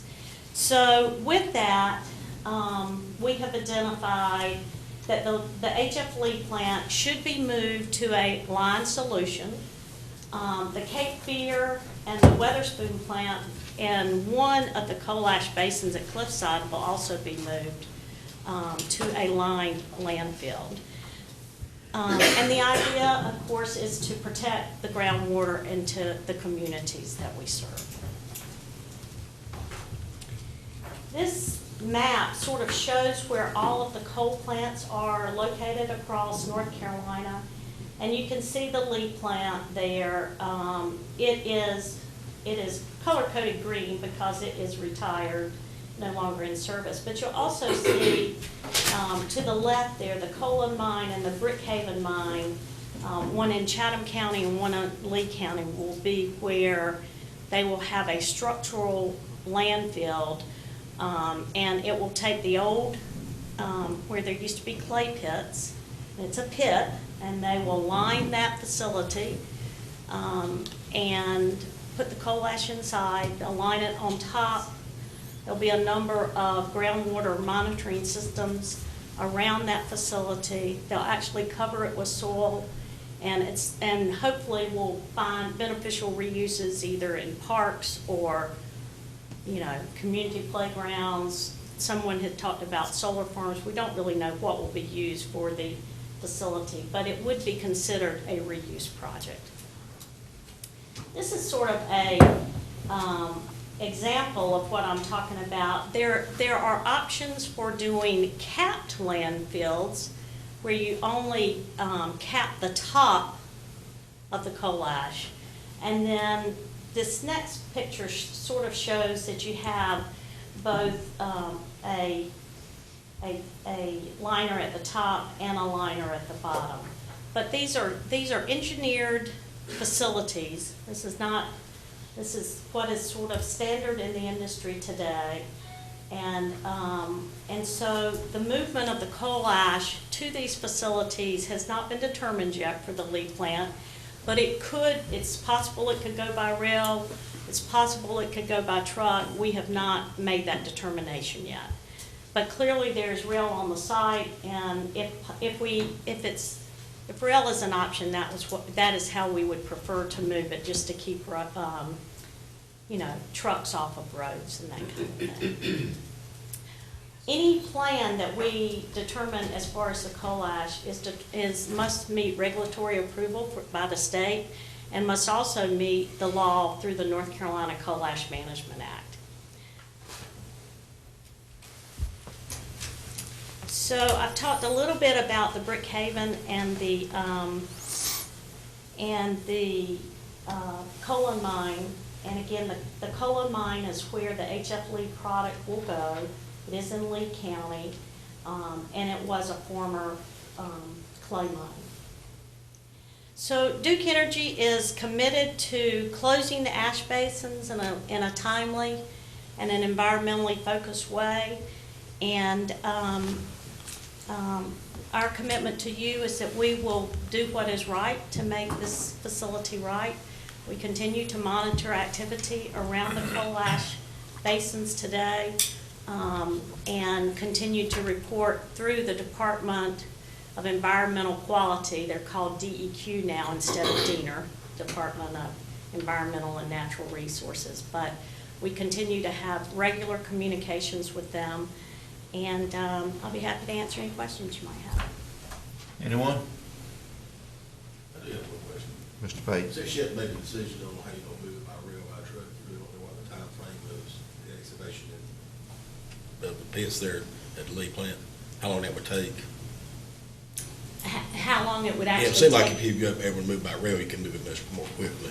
Yeah, all of that really has not been determined yet, Commissioner Pate, but we will, as we move through and make that determination, then I think we would be able to tell you how quickly we think we could move it, you know, out of the area.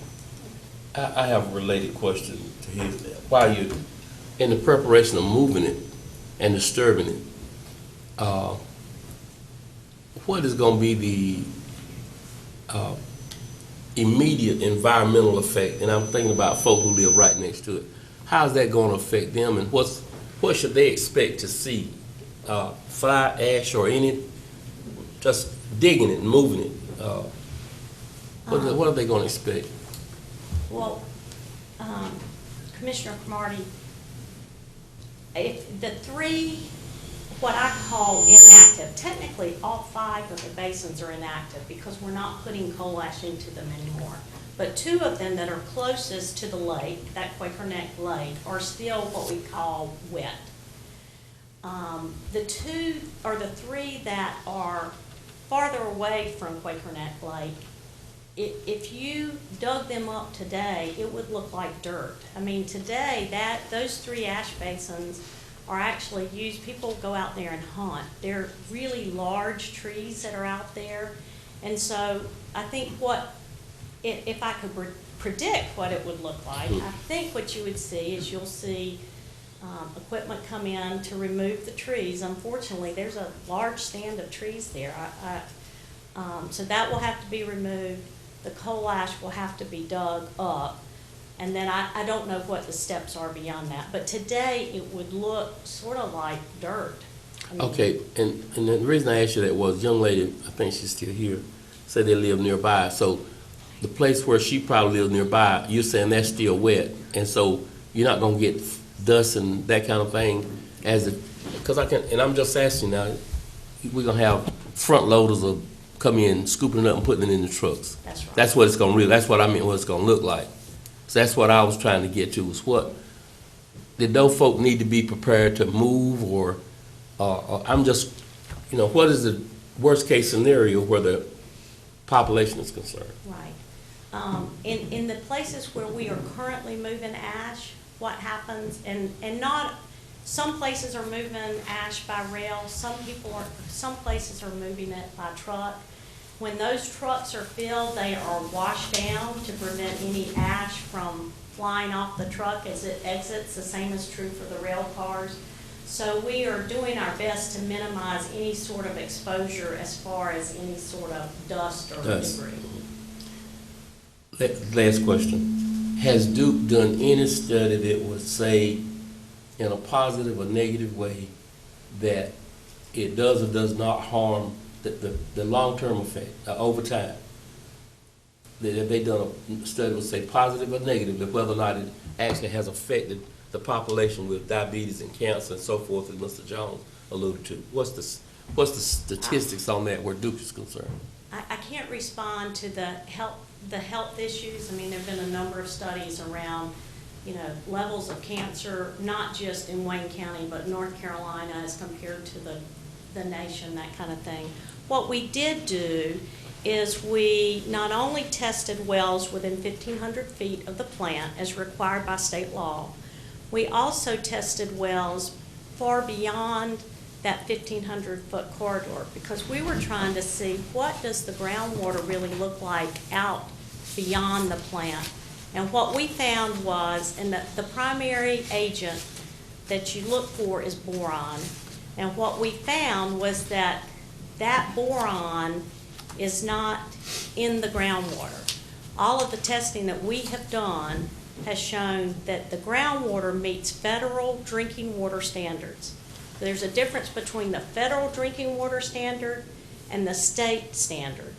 But if you live in the city of Goldsboro or any major metropolitan area, your water is monitored by federal groundwater standards. And so the groundwater that is there meets federal groundwater standards. There might be a few wells, here and there, but for the most part, they meet federal groundwater standards. Is the federal standards less restrictive or more restrictive than the state? It is less restrictive. Less restrictive. So yes, sir. The state is saying there's a better chance that something could be bad versus the federal. Right. And they are monitoring for all types of, not just human consumption, but any type. Right. Fish, clams, freshwater clams, whatever. So impact to animals and that kind of thing. And that it is a choice that they made to have more restrictive water standards. You mean the state? Yes, sir. But I guess they would have done that based on some evaluation over time that it harms those animals, fish, humans, and so forth. Is that how they came with that? Well, I would say yes. Part of toxicity for any of us, whether it's an animal or a human, is related to how much of the toxic substance is consumed and over what period of time. And it is, and that's my reference back to EPA. EPA has viewed that coal ash does not meet toxic standards, but would be considered non-hazardous. You mentioned cities, the water is okay in cities now, and there is a few wells left. Sanitary districts also fall under the same guidelines as your cities do. So the biggest part of water consumption in Wayne County is either through one of the 7 sanitary districts or the cities. So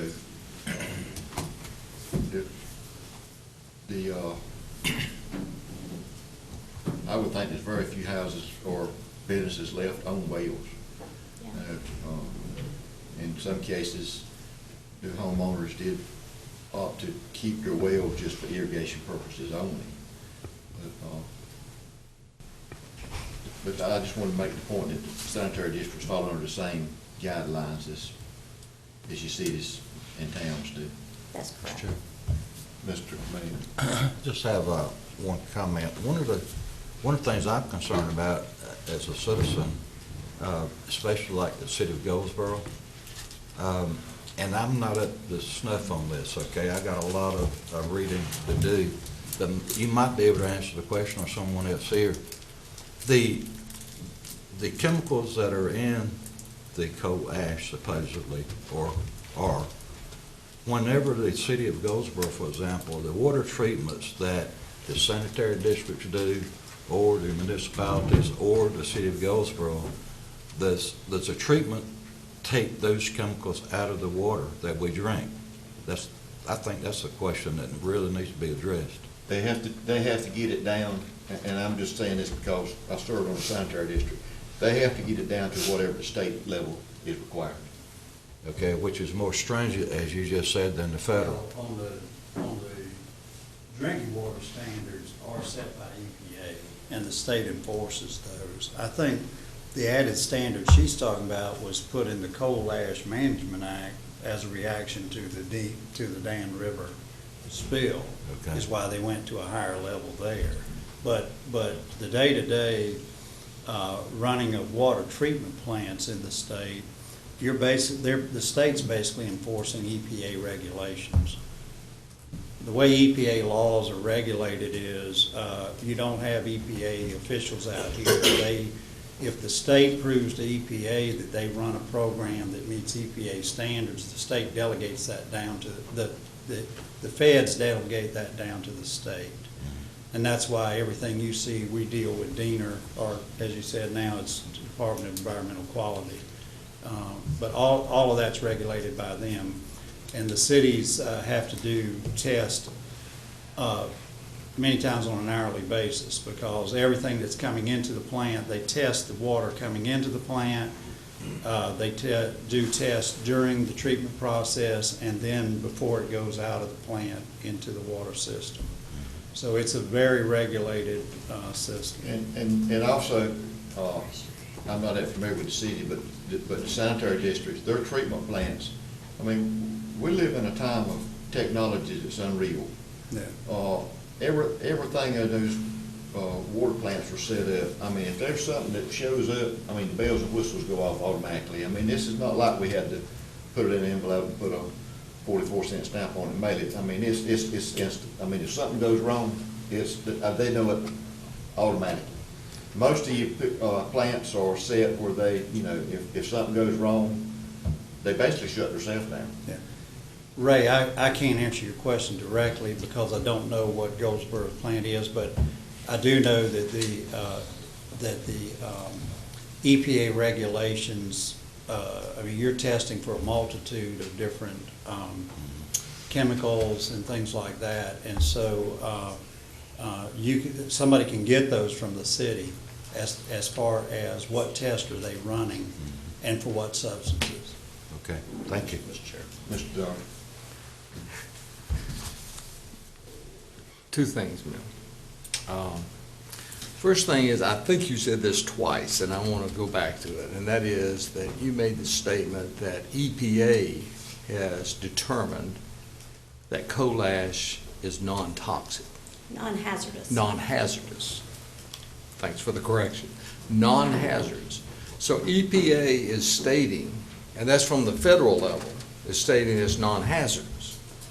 But at the same time, it kind of seems a little odd that they are requiring these lined landfills to transport it all over there when they're saying it's really non-hazardous. So it's kind of you can understand why I and the public is a little bit concerned if on one hand they're saying it's non-hazardous, but on the other hand, let's get it all dug up and let's transport it. So it's creating a perception that EPA is not accurate in determining that it's not hazardous. That's one. Number two, you've heard the statement, a picture is worth 1,000 words. This picture is probably something that Duke must address on an immediate basis. And that's that picture there. And I'll get you a response to that. I appreciate it, because that picture is such a, I mean, that's scary. So please get us a response to that. Thank you. And Commissioner Daughtry, I believe that picture is not current. And it may be. But I'll get you a date and an explanation. Thank you very much. Thank you, Mr. Chairman. We want to thank you, so I just personally want to thank you very much for coming and sharing Duke Energy's point of view, because we need to hear all points of view, point by point. And I agree with Mr. Daughtry. That got my attention. I thought that's why I asked the previous presenter if that was still an active seepage into the drinking water that we are having to. Because I thought to myself, boy, why don't they have something to track it? Anyway, thank you. Thank you very much. Mr. Chairman, I'll make one comment to Ms. Shaw before she steps down, and it's kind of a fragmented statement, so bear with me. Earlier, Ms. Worrell commented about the locals there and the health issues and stuff, and asked for a public hearing. I don't know that we're in our legal rights to ask for a public hearing here, but I would like to state that I think, as I recall right, in June 2014, Duke hosted an event at Rosewood High School and had stations set up where the community was invited to come in and ask questions. Do you think it would be a possibility, or would Duke entertain another host event like that and get out to the community to come in? Absolutely, Commissioner Gurley. We'd be happy to do that. And in fact, we talked about it when, I guess, maybe May, June timeframe of this year. And then we had the other community meetings that were going on, and we felt like there was information being shared in those. And so I attended those meetings as well. But we are happy to bring together a group of experts. I certainly don't claim to be the expert, but we've got those experts. And to sort of further define what happened in that meeting, we had tables set up where there were subject matter experts that talked about toxicity or, the impact to the environment. There were folks that talked about how the landfills might be constructed. There was just a whole host of different people there, and you could talk one-on-one and say, well, here's where I live and the impact and that kind of thing. I think even now, Commissioner Gurley, what we've learned, we know so much more now from having done the well testing, because we've had a number, I think there were about 13 wells that were tested in and around the plant. And we've got additional testing out beyond that. And so we've just got more data than we had 2 years ago, and we would be happy to do that. And I think it was during the infant stages as well, and the community really wasn't recognizing what was going on too. So with all the communications going on since that, I do think it'd be valuable. We would be happy to do that. Thank you. Mr. Gurley, were you alluding to having it done here? No. Oh, well, I was. Whatever Duke's choice is, We did it at the high school primarily just because we were trying to make it convenient to the folks that lived in the area, but we can do it wherever you desire us to do it. Okay, thank you, Ms. Job. Good idea. Okay, gentlemen, we need to move on. We've got several more items that might be time consuming. But thank both of the presenters for coming today. Number 5, Mr. Wood. Yeah. Number 5 is a motion to authorize the county manager to negotiate a full design contract with HH Architecture on the Wayne Regional Agricultural Convention Center. I've given you a memo on page 54. And again, just to refresh everybody's memory on this, as we talked about at the 8 o'clock briefing,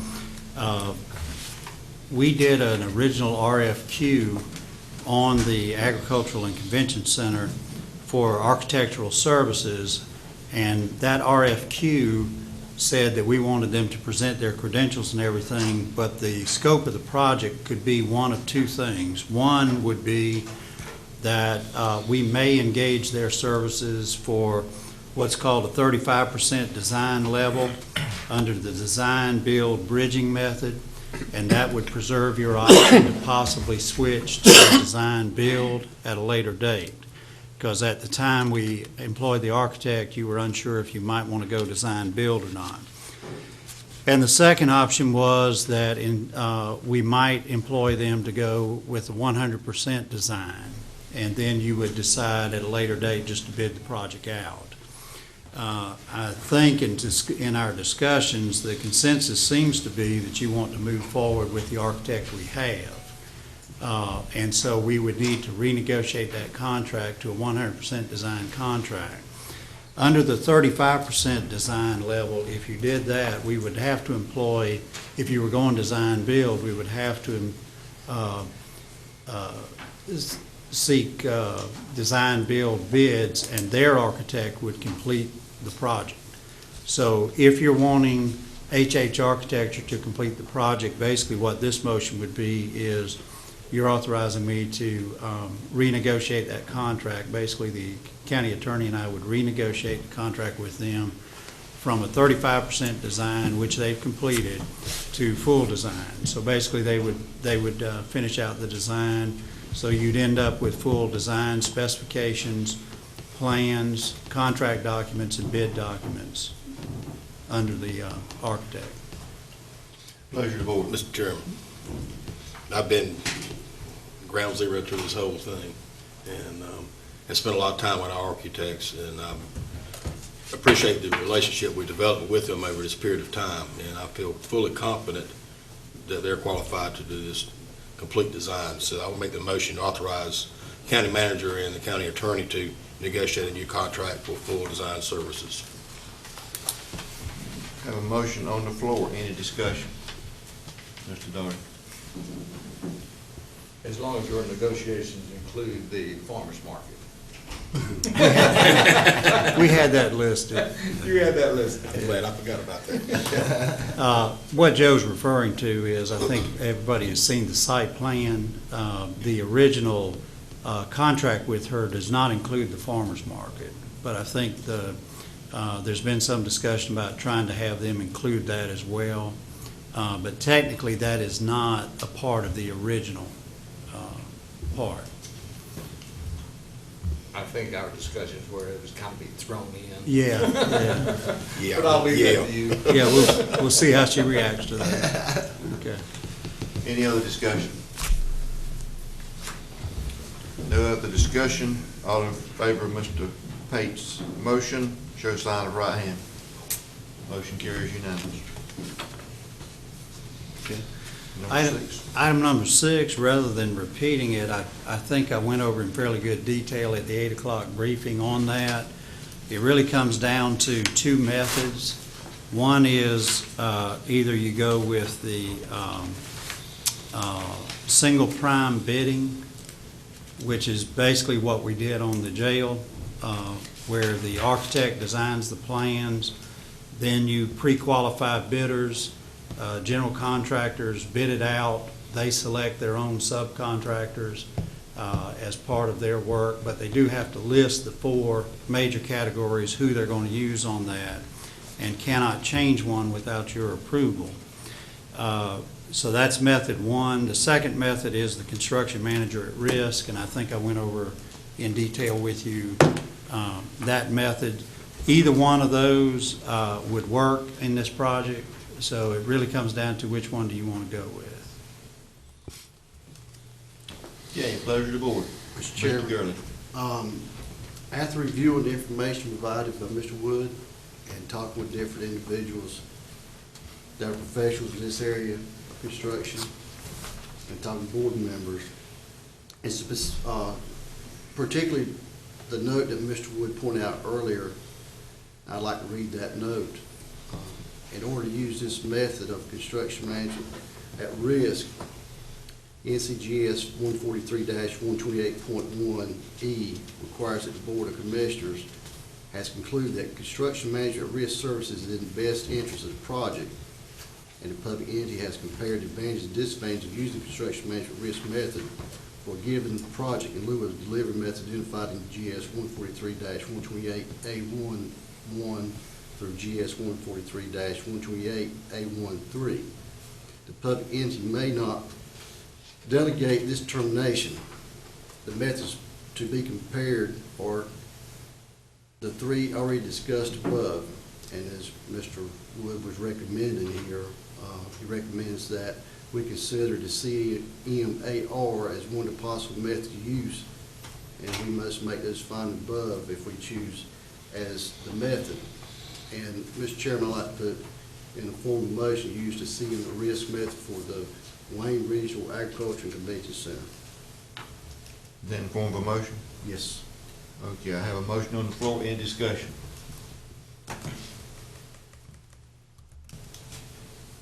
If no discussion, all in favor show sign of right hand.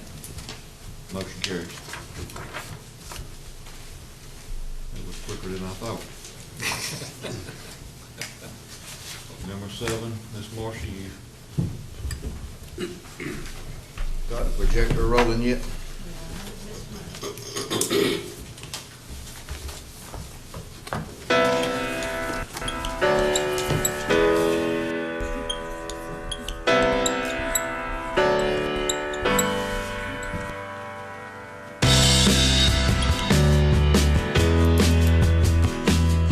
Hello and welcome to the County Update video for November 2015.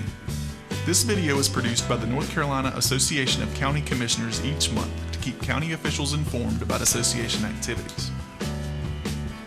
Pitt County Chairman Glenn Webb took the oath of office as president of the North Carolina Association of County Commissioners on August 22nd. In early October, President Webb held his first meeting with his new board of directors in New Hanover County. New members of the board of directors, along with Second Vice President Larry Phillips of Surry County, were sworn in at that meeting.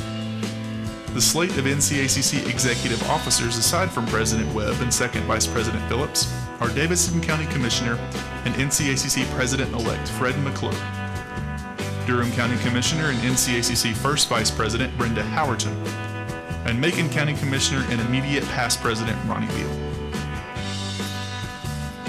In addition to a number of other agenda items, including implementation of the strategic plan, the board heard from NCDHHS Secretary Rick Brazier, who took over that role back in August of this year. There was a lot of discussion about the current situation of health and human services in North Carolina and how those things are playing out in our counties. The board took a positive step in building a solid relationship with Secretary Brazier at that meeting. Secretary Brazier co-chairs the Governor's Mental Health and Substance Use Task Force, to which NCACC immediate past President Ronnie Beal has been named. Bill has been to several task force meetings over the past 2 months and has been a significant contributor to the work of the task force thus far. At the most recent meeting, Bill presented the findings of the NCACC Mental Health Task Force that was assembled as a part of his presidential initiative during his NCACC presidential term. That NCACC task force was chaired by Leon Inman of Stokes County, who is the current chair of the NCACC's Health and Human Services Steering Committee. That committee will continue the work of the Mental Health Task Force going forward. Speaking of steering committees, they have held meetings throughout the month of October. They each had their share of great discussions around their subject matters, and guest speakers from various agencies and organizations came to participate in those discussions. The first round of meetings continues into early November. We'll have a more detailed report on steering committees as those meetings progress through early 2016. President Webb's presidential initiative of implementing the 2015 NCACC strategic plan will be off and running in early December, as that task force will hold its first meeting.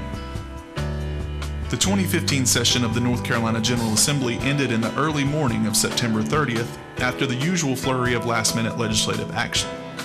The long session was driven by budget debates that led to 3 delays in passage of the State Budget Act and different approaches between the Senate and House on large, complex policy issues such as sales tax changes, Medicaid reform, and various economic development efforts. Strong participation in the legislative process by NCACC members both at home and during the visits to the legislature played a key role in ensuring protection of county interests and furtherance of association goals. For counties, the entirety of the session was defined by the conversation surrounding redistribution of local sales taxes, the intent of which was to bring additional revenue to struggling, mostly rural areas of the state. Active lobbying by local officials on both sides of this issue led to multiple plans containing different distribution formulas, with NCACC staff analyzing each one and regularly updating our membership, as well as meeting with legislators on the effect of each on counties. Another theme of this year was changes to local government authority, with the legislature debating and sometimes passing proposed laws limiting local government revenue and ordinance powers.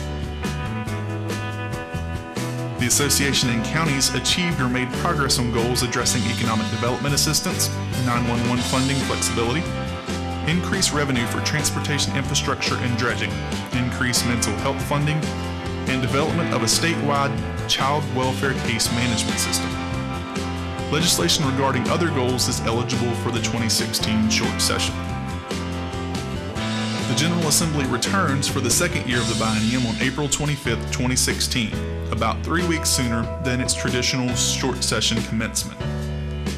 The earlier start date was enabled when the legislature moved the primary election date from May to March. NCACC Risk Management just concluded its regional educational meetings, and 50 of the risk management pool members were represented among the 81 attendees at the meetings. Risk Management holds these meetings across the state each year to be sure county officials and staff are up to date on the services offered by NCACC Risk Management.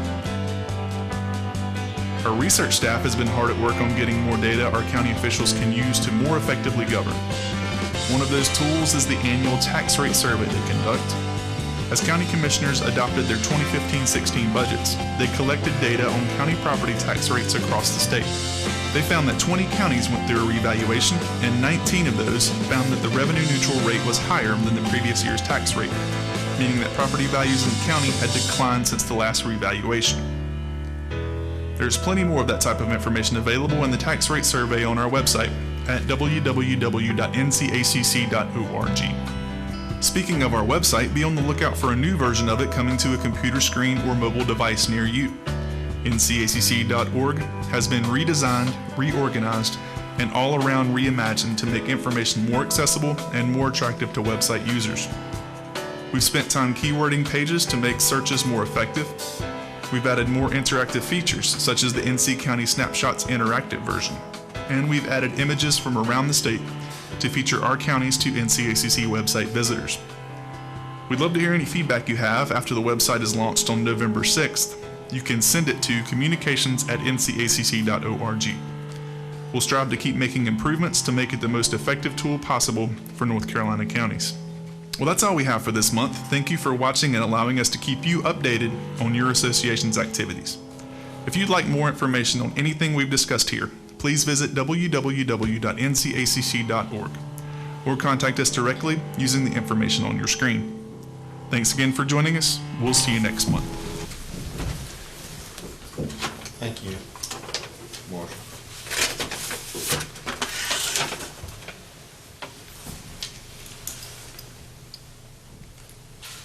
County manager's comments? I don't have many.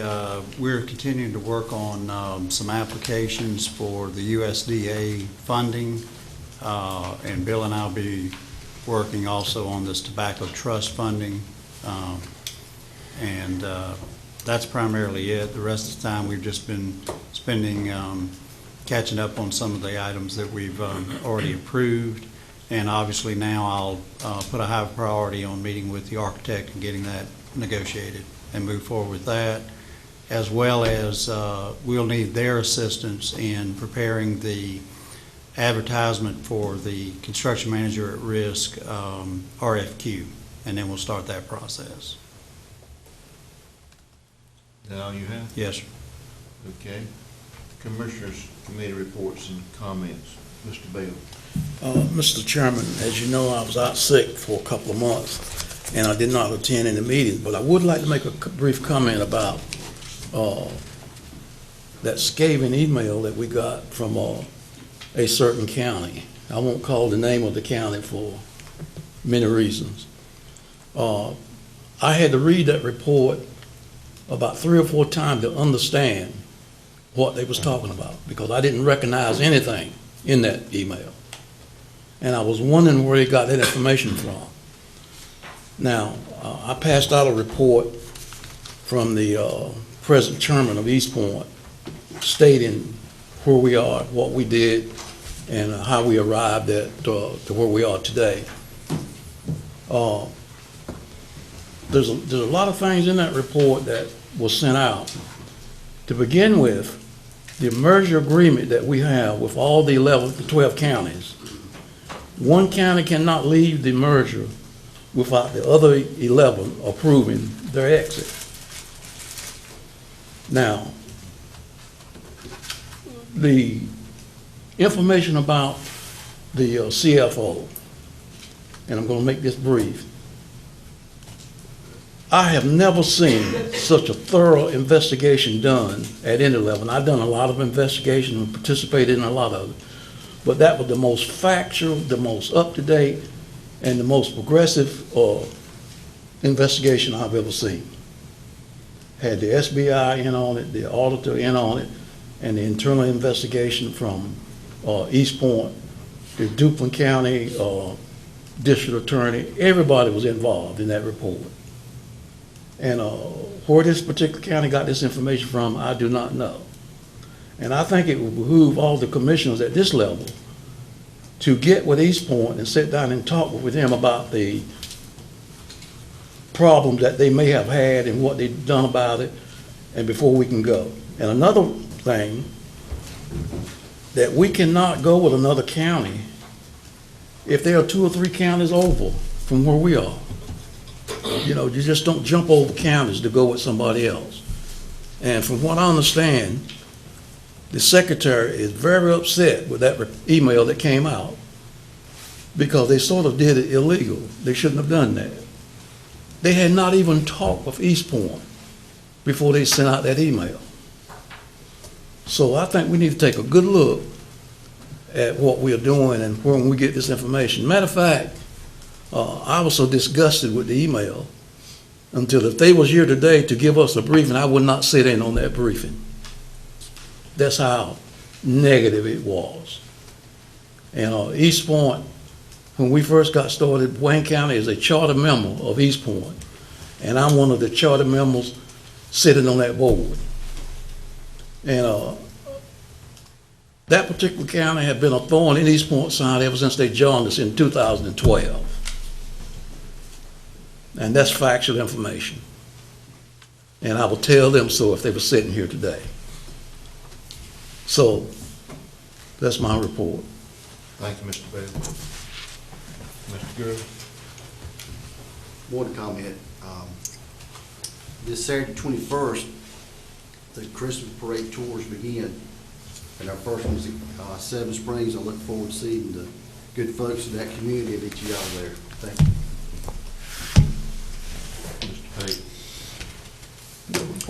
Attended a number of the veterans ceremonies that took place last week, and the cemetery dedication was very impressive.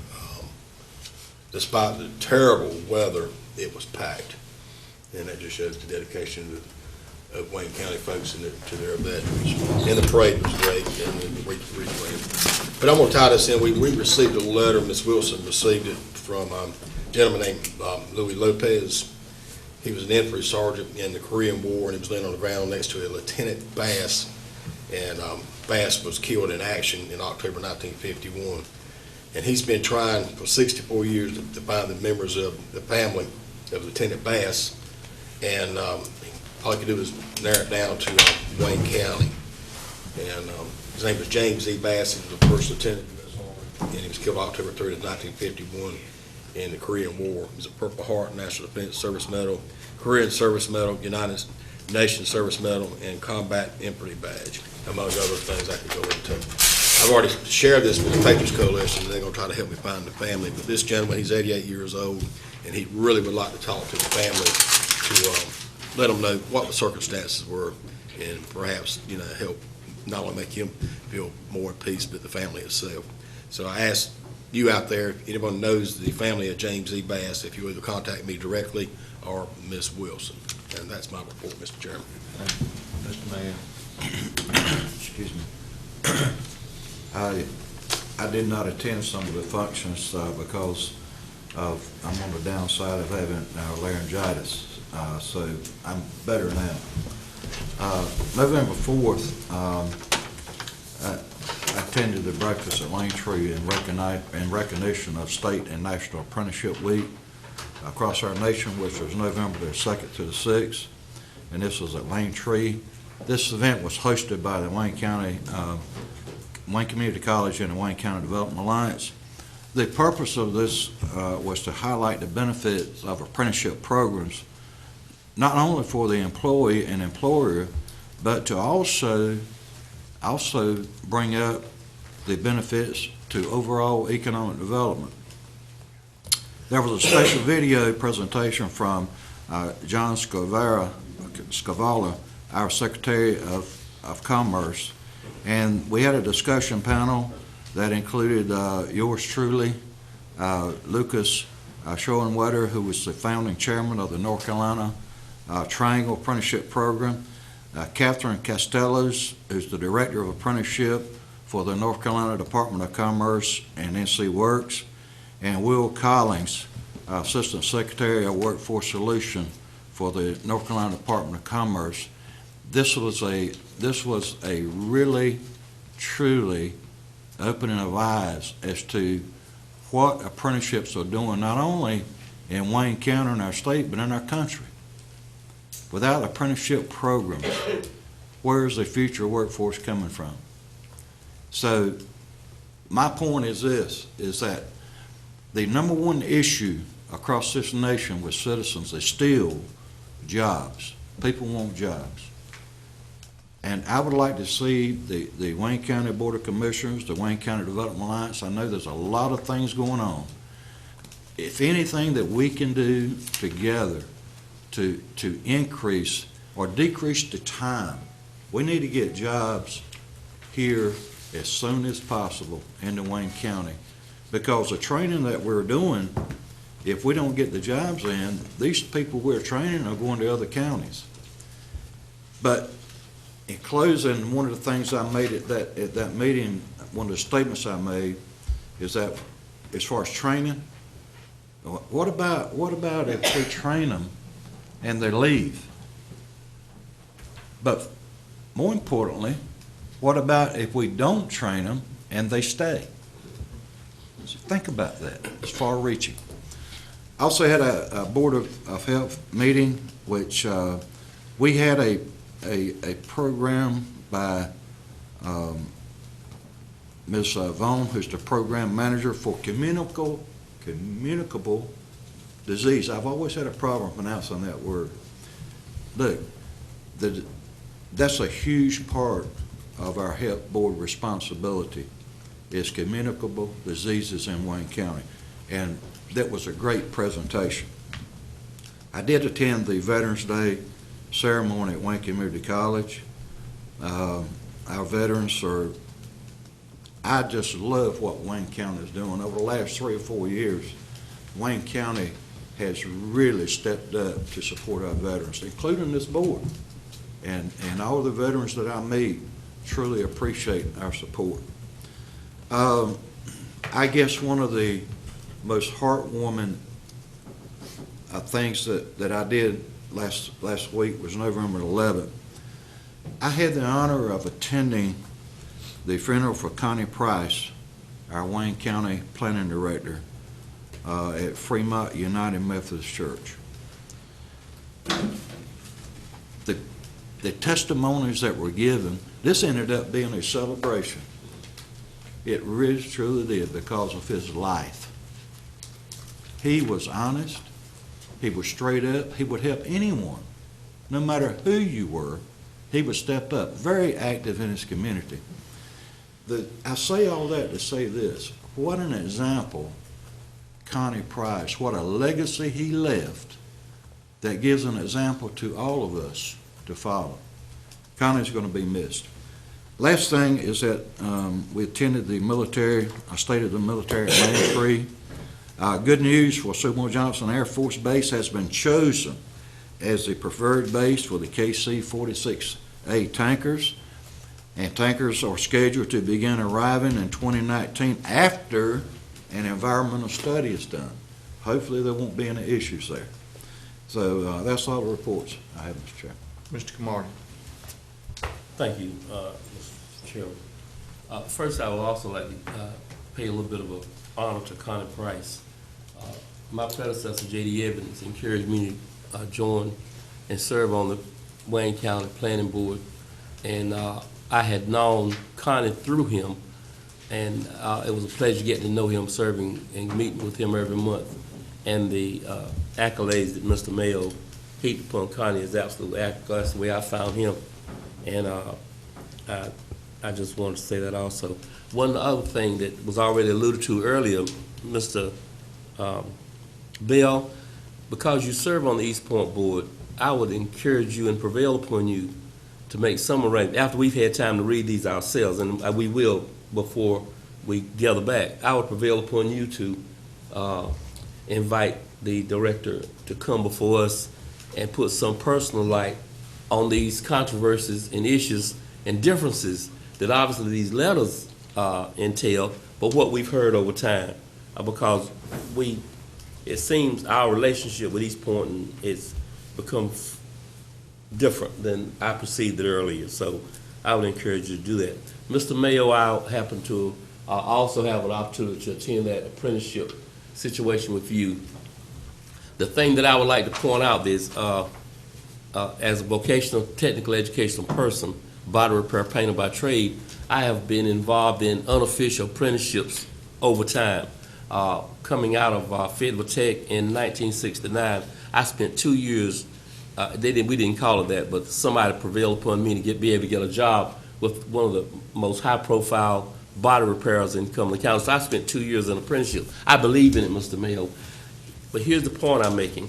I love the big business aspect of apprenticeship, but I would love to see the secondary schools, the post-secondary Wayne Community College, and us as concerned individuals work harder to get apprenticeships at the individual level with individual craftsmen, because that's where you're going to get some of the best apprenticeship training. If there's a skilled craftsman out there that can take 1 or 2 people to work with him, and we figure some way to get some dollars in that person's hand, that is the best training that you'll ever get. I got personal, individualized training with this gentleman, and I know if I'd have been in a big company, I would have gotten a different type. But they say mom and pop operations are the foundation of America. Small individual craftsmen that you might see on a truck with his electrical tools or his welding equipment behind it, that's one of the greatest opportunities for apprenticeship. And I just wanted to throw that little plug in because I do it every chance I get. Yeah. I also had an opportunity to attend the veteran ceremony in Mount Olive. I think our illustrious reporter from the news office was there, and it was a very fine presentation, and they had an airman there, a pilot there, who gave what I perceived as a day in the life of a pilot, you know, what they do getting up and finally going down range and dropping the load and all that. And then I had an opportunity to go to the military update, and I know there was another name to it, but Colonel Slocum and his folk gave a great presentation of what Seymour Johnson means to us. And I want to close by saying this. This morning as I got up listening to the radio and the political pundits, they were all over the president for not having a strategy. And I thought to myself, what was that I just observed at Veterans Day ceremony in Mount Olive? That gentleman gave a day in the life of a pilot and what they did. I would hate to think that a F-15 coming over my house in an aggressive and violent fashion wasn't a plan. And that's what the president has put in place around the world, along with a lot of other countries. And I close by saying this: I wish America would treat our elected leaders with the same reverence that they send to Alexander Putin in Russia and other people who are not elected by Americans. I would just like to see America appreciate our elected leaders here in America, as well as they seem to want to heap accolades on foreign leaders. I close. Thank you. Mr. Dodd. Mr. Chairman, I want to pause and give a big shout out to our Commissioner Pate here, because we have really accomplished a great deal today of moving our Ag Convention Center forward. I want to make sure everyone is aware of the fact what we've done is agreed to continue to negotiate the rest of the contract on the with H&H Architecture, but also we've decided on the method of building. I know a lot of people had some concerns as to whether or not this would actually materialize. It's going to happen, folks, and we're moving in that direction. So I know you've lost a lot of sleep over it, Commissioner Pate, but I think we've made big progress today. I also want to make sure everyone's aware that between now and December the 1st, we're going to observe Thanksgiving. And it's a great time, one of my favorite holidays, and that is when our families can all get together and enjoy one another. And I hope we all enjoy Thanksgiving.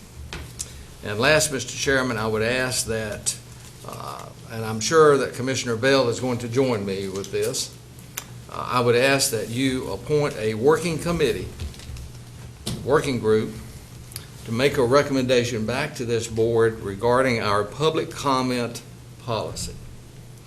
I think it's long overdue that this board take a look at it and compare it with what other boards are doing in the state and around the nation, and report back to us with some recommendation. Thank you, Mr. Chair. Thank you, Mr. Doherty. Most of the events that I attended has already been mentioned, but I would like to mention, the ceremony out at the State Veterans Cemetery on a cold, rainy Monday. I did have the distinct pleasure of being interrupted by the governor by him getting there late, so I had the honor of having to pause for the governor. Also, it was mentioned about the KC 46s, the tankers that's coming, hopefully, or we're confident in 2019. It's also been mentioned, a couple of the commissioners, about Connie Price. And the KC 46s ties in kind of with Connie. As many of y'all know, I sat on the planning board for 9 years, and it came before us several times after the B-52s left to narrow and shorten the approach and takeoff pattern for Seymour Johnson, because it took a much wider and longer approach and departure for the B-52s than it does for the fighters. And I can remember on every occasion that it came up, Connie would always state, said, "You've got it. If you lose it, you may not get it back." He said, "In the future, you may need it." Connie's looking down now. We needed it and we had it. So that's the type of person Connie Price was. He was always looking way, way out in the future. And at the Military Affairs Commission the other day, the two things that they said landed as KC 46 for us was the community support and the approach and depart that we had. So that speaks highly for Wayne County. The Christmas parade at Seven Springs has already been mentioned. Would like to invite anyone that is able to go tonight, the Wayne County Firefighters Association monthly meeting will be at Seven Springs tonight at 7 o'clock. And like I say, most of the other things has already been mentioned that I attended, so that's all of my comments. Anyone else have anything? Yes, Mr. Chairman, I would just like to remind you, the governor's never late, you were just early. Well, it wasn't his fault. They had weather issues on his flight here, so it was not his fault. But I'll always remember that I had to pause for the governor to make his appearance. A little country boy like me, that was a big thing. Pause for the governor. Okay. Okay. If no one else has anything, do I have a motion to adjourn? So moved. Have a motion on the floor that we adjourn. All in favor, should sign the right hand. This has been a presentation by Wayne Goldsboro Television of the meeting of the Wayne County Board of Commissioners. Wayne County Commissioners meet the first and third Tuesday of each month in the Commissioners' Meeting Room on the 4th floor of the Wayne County Courthouse at 224 East Walnut Street in Goldsboro, North Carolina. For more information, the County of Wayne is online at www.waynegov.com. The mailing address is Post Office Box 227, Goldsboro, North Carolina 27533. Thank you for watching.